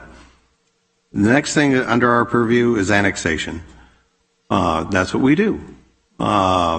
Detachment, I need maybe to get some clarity on this. We encourage detachment when there's an annexation. Is it mandatory? I haven't heard that, but again, I can stand to be corrected. But in this particular case, we're being asked to move a project forward. And to be able to move that project forward, from my perspective, it needs to be detached. So that's kind of where I'm sitting on this, and correct me if I'm wrong on any of those points or if I have a misunderstanding. Other commissioners. Commissioner Wynn. Thank you, Mr. Chair. Let me first say that, as has been said previously, this is nothing against the fire districts, either rural or the city of Tracy, because they do a great job. I also understand, which has been commented on, the degradation of a fire district in regards to lack of resources. I live in the city of Ripon. I'm covered by Ripon Consolidated Fire District, and they are being challenged financially, as I'm sure you're all aware. But I also appreciate what they were doing, especially chief bidders, in regards to maintaining service levels and handling the emergencies as they're required.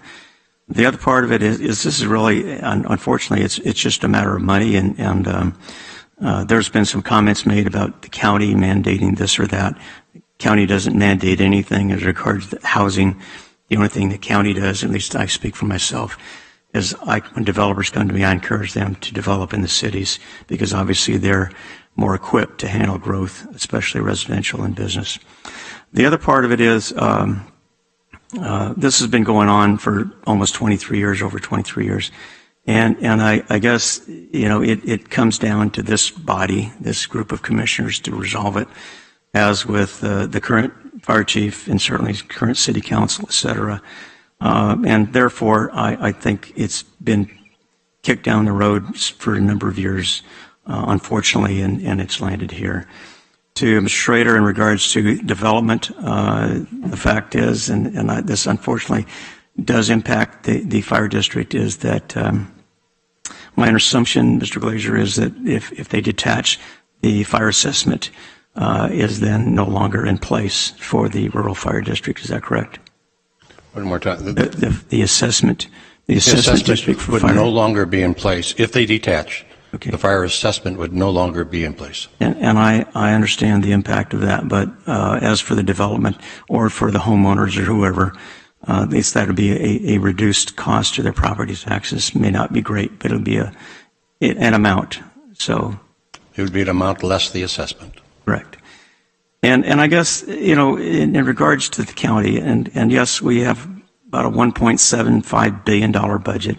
And to most people, that sounds like a lot of money, but I'll tell you, and I think my fellow supervisors can say that every dollar is accounted for, and we unfortunately, as the city of Tracy, as the Tracy Rural Fire District, as the Ripon Consolidated, as probably most municipal entities in this county, we are short of funds, and we don't have the ability to stretch those funds to handle additional problems or issues. Dealing with water issues, homeless issues, transportation issues, we go right down the line. So this, from my vantage point, it's time to make a firm decision, and from my perspective, I think it's the right one to make in regards to requiring detachment. And as far as Mayor Pro Tem Keene said, this is something as far as the tax sharing. It's certainly open for negotiation, but it has really no bearing here in regards to this decision as far as the development. And I hope the developer or developers are able to build their projects faster as opposed to having it delayed, which I don't think it will be. So thank you, Mr. Chair. And with that, unfortunately, I'm late for a meeting, so I'm going to have to leave, and I don't vote anyway. So thank you. I agree with my fellow supervisors, Mr. Kane and Mr. Wynn, Supervisor Wynn. It's been 23 years. I think it's time to move on. I support the findings. I support the first recommendation. It's been 23 years. I think we need to move on. And I understand your frustration, but I think it's time. I support the detachment. Somebody like to make a motion then? We have a resolution that was suggested, or is there more discussion? I'll make a motion. I support the first motion to recommend the Commission adopt a policy that our future annexations to the City of Tracy will detach from Tracy Rural Fire Protection District. Pursuant to Resolution Number 1402. Yes. Second. It's been moved and seconded. All those in favor say aye. Aye. Aye. Opposed? Abstentions? Motion carries. All right. Now okay, great. We're done with that one. Mr. Glazier, can you, I know you might have wanted to do this at a little later point, but could you go over where we're at right now? Because certainly, although for some this isn't what you wanted, but this will open up the dam. Now there's 3 left. There's the MSR, the SOI. Those should go pretty quickly, and the annexation. So, Mr. Glazier, can you tell us where we're at and how we keep these projects moving? Yes. Mr. Chair, members of the Commission, let me put a slide up above to have a little bit of a graphic aid for this portion. This was a diagram that I think I passed out a hard copy to most of the commissioners and some of the public, all the commissioners, excuse me, never do a single, all the commissioners. And And as much as we like to work concurrently because projects are complex, and we do, there are some steps at the end of the day that has to be done sequentially. So I've laid out the steps needed for the City of Tracy prior to consideration of the annexation. So step number one is the fire governance report, a policy decision to require detachment or not. We can check that off the box now. So now that goes down to step number two, and I'm going to put 2 and 3 together. We need a municipal service review in place before we can consider the annexation applications. So the municipal service review process in our policies are 2 steps. We have first a workshop where we come together and City of Tracy, other members, we also circulate it for comments to get it from other agencies as well. And then separately, a separate meeting after that, a public hearing for adoption of these 2 documents. Municipal service review, there was 3 issues that I think still remain on it. What did remain? Number 1 was the fire governance. When you open up the chapter on fire, who's providing fire service, we now have an answer to that. So that can be checked off the box with a modification of that section of the municipal service review. There were 2 other issues. One dealt with the planning horizon. What is the city going to look like in 5 to 10 years, which is a requirement of one of our policies. And a third issue dealing with flood control. Should we allow urban development in a 100-year floodplain? Those 2 issues, I had disagreement as executive officer with the diagram for the City of Tracy should really reflect what the policy says, 5 to 10 year planning horizon.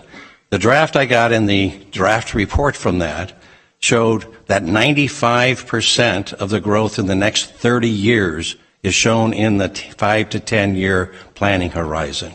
I am sorry, I'll say that bluntly in this, no one can stand up at the podium with a straight face and put that diagram on the map and say this is what the City of Tracy will look like in 5 to 10 years. That all stemmed from a policy adopted in 2007. And briefly, but I think still important, the City of Tracy's sphere was 150 years growth horizon for that. 2007, the Commission said, no, we shouldn't use spheres to mark out territory. We should use spheres to be a prediction of how planning should occur in a community. The draft report said 20 to 30 years. We had a public meeting. We had 16 attorneys from the City of Tracy attend that said that if you take me out of the sphere, we're going to sue you. That was what was said. What ultimately came out of that discussion was that the Commission adopted a policy in 2007 that said 2 things. We're going to move the sphere up to 30 years, but we're going to ask also for what the shape of the city will be in the first 5 to 10 years. So it is the policy of this Commission, which, by the way, policies under Cortese Knox-Hertzberg has the same weight as law. So when I reviewed that report and I saw 27 years of growth in a 5 to 10 year planning period, and I know from all the statistical information I have from this fire study that next 7 to 10 years, all of the residential growth is going to be in the city itself, with the exception of 2 small avenues and everything else. So it made no sense. So that's where we, quote, had a stalemate on that issue. The other one's a little more simple. I simply don't believe that we ought to have urban development in a 100-year floodplain. We've used that standard with our, we don't even have a 100-year floodplain as our standard for reclamation districts. Yet they felt that I was unreasonable by saying that, no, you know, ought not, your sphere isn't ready yet. You've been remiss, quite frankly, the City of Tracy, on addressing the issue of flood control. So those 2 remain. So what does that mean? Let me back up just slightly. A municipal service review represents the independent judgment and evaluation of LAFCO. It is a LAFCO document. It is not a City of Tracy document. It is not Tracy's self-assessment of their ability to provide service. So we have now only down to 2 issues to go out. What I am willing to do, which is, I think, the solution to this whole matter, is to have the document drafted that it reflects our opinion. I cannot have a document leave my office that doesn't reflect the independent valuation of LAFCO. But I will allow an addendum to be placed in the back of the report, and they can provide, the city of Tracy can provide any arguments that they want to counter the document that shows it, what I believe to be the correct way. So that, I believe, is a path for which to get this document out for review, and then come to this commission under a workshop, arm wrestle and figure out what the answer is, and then come to the public hearing. So we got those steps on it. Last step on that's the annexation applications. Quite frankly, the answer is we have no annexation applications for either of those two projects. They were filed in September with the incorrect amount for the check, without having the fire governance, without having a municipal service review, and then they were rejected, or what we call it, filed as incomplete. They were filed again in February of 2019. And what was ironic, the exact same application was filed. Lo and behold, in March, which we did our review, we declared it to be incomplete again. So and part of the incompleteness is the wrong check, legal description incorrect, wrong map, plan for services incomplete, land use zoning matrix not completed, discussion on agricultural lands not complete. I mean, all kinds of things that are absolutely needed for acceptance of an application. So this concept that we are delaying the annexation application is somewhat ironic in the fact that we have no completed application right now. But it doesn't say we can work on it, and we work on it, and we will work on that. The Novo Planning, who is the contractor for the municipal service review, does excellent work and has done annexation applications for other cities, especially the city of Manteca. So I mean, it can be done. These things, it can be fixed. But if you ask me today, how's that annexation going? I don't have one. So anyhow, so let's go back in summary. What can be done now? Municipal service review, sphere plan. If the consultant is willing, and if the city of Tracy is willing to do that, we amend the documents to reflect our judgment for the planning horizon and the other, and allow the opportunity for an addendum to represent a different point of view. Circulate that, have that come before here, work it out on the workshop area, and then proceed. Annexation applications, they follow. Those municipal service review and sphere plans have to be adopted before it comes in for the annexation. We have a lot of statutory requirements, 45 days for the county auditor's office, for the county assessor's office to respond. We have maps to be checked by a county surveyor. So we got things to do and public notices and all that other kinds of stuff. 60 to 90 days is our standard processing time for an application once it's complete. But again, we can't get to a hearing until the municipal service review and sphere plan is adopted. That, Mr. Chair, summarizes the process. So I think we all agree up here that, and if I'm incorrect, let me know, but we want to move this along as quickly as possible. And I think your response is going to be, I'm happy to do that, yes, but I need all the paperwork and all the documentation from the city of Tracy. That is correct, Mr. Chair. So are we, to me it seems pretty clear. It sounds like I understand, and I don't know how my fellow commissioners, but it feels like we understand, like you're pretty clear. So if there isn't anybody, if somebody from the city right now doesn't understand what's expected, please follow up with Mr. Glazier later today after this meeting and make sure you're on the same page, because we want this to go forward quickly. What we don't want is to talk to Mr. Glazier, and I'll be talking to him weekly saying, how are we doing? Are we getting this thing? Because we want this annexed as quickly as you do. How are we doing? And he's going to, and hopefully he's going to say, we're getting all our stuff in quickly and we can move this through and everybody will be happy, especially the developers. So please have those conversations, get this stuff, and let's just wrap this up.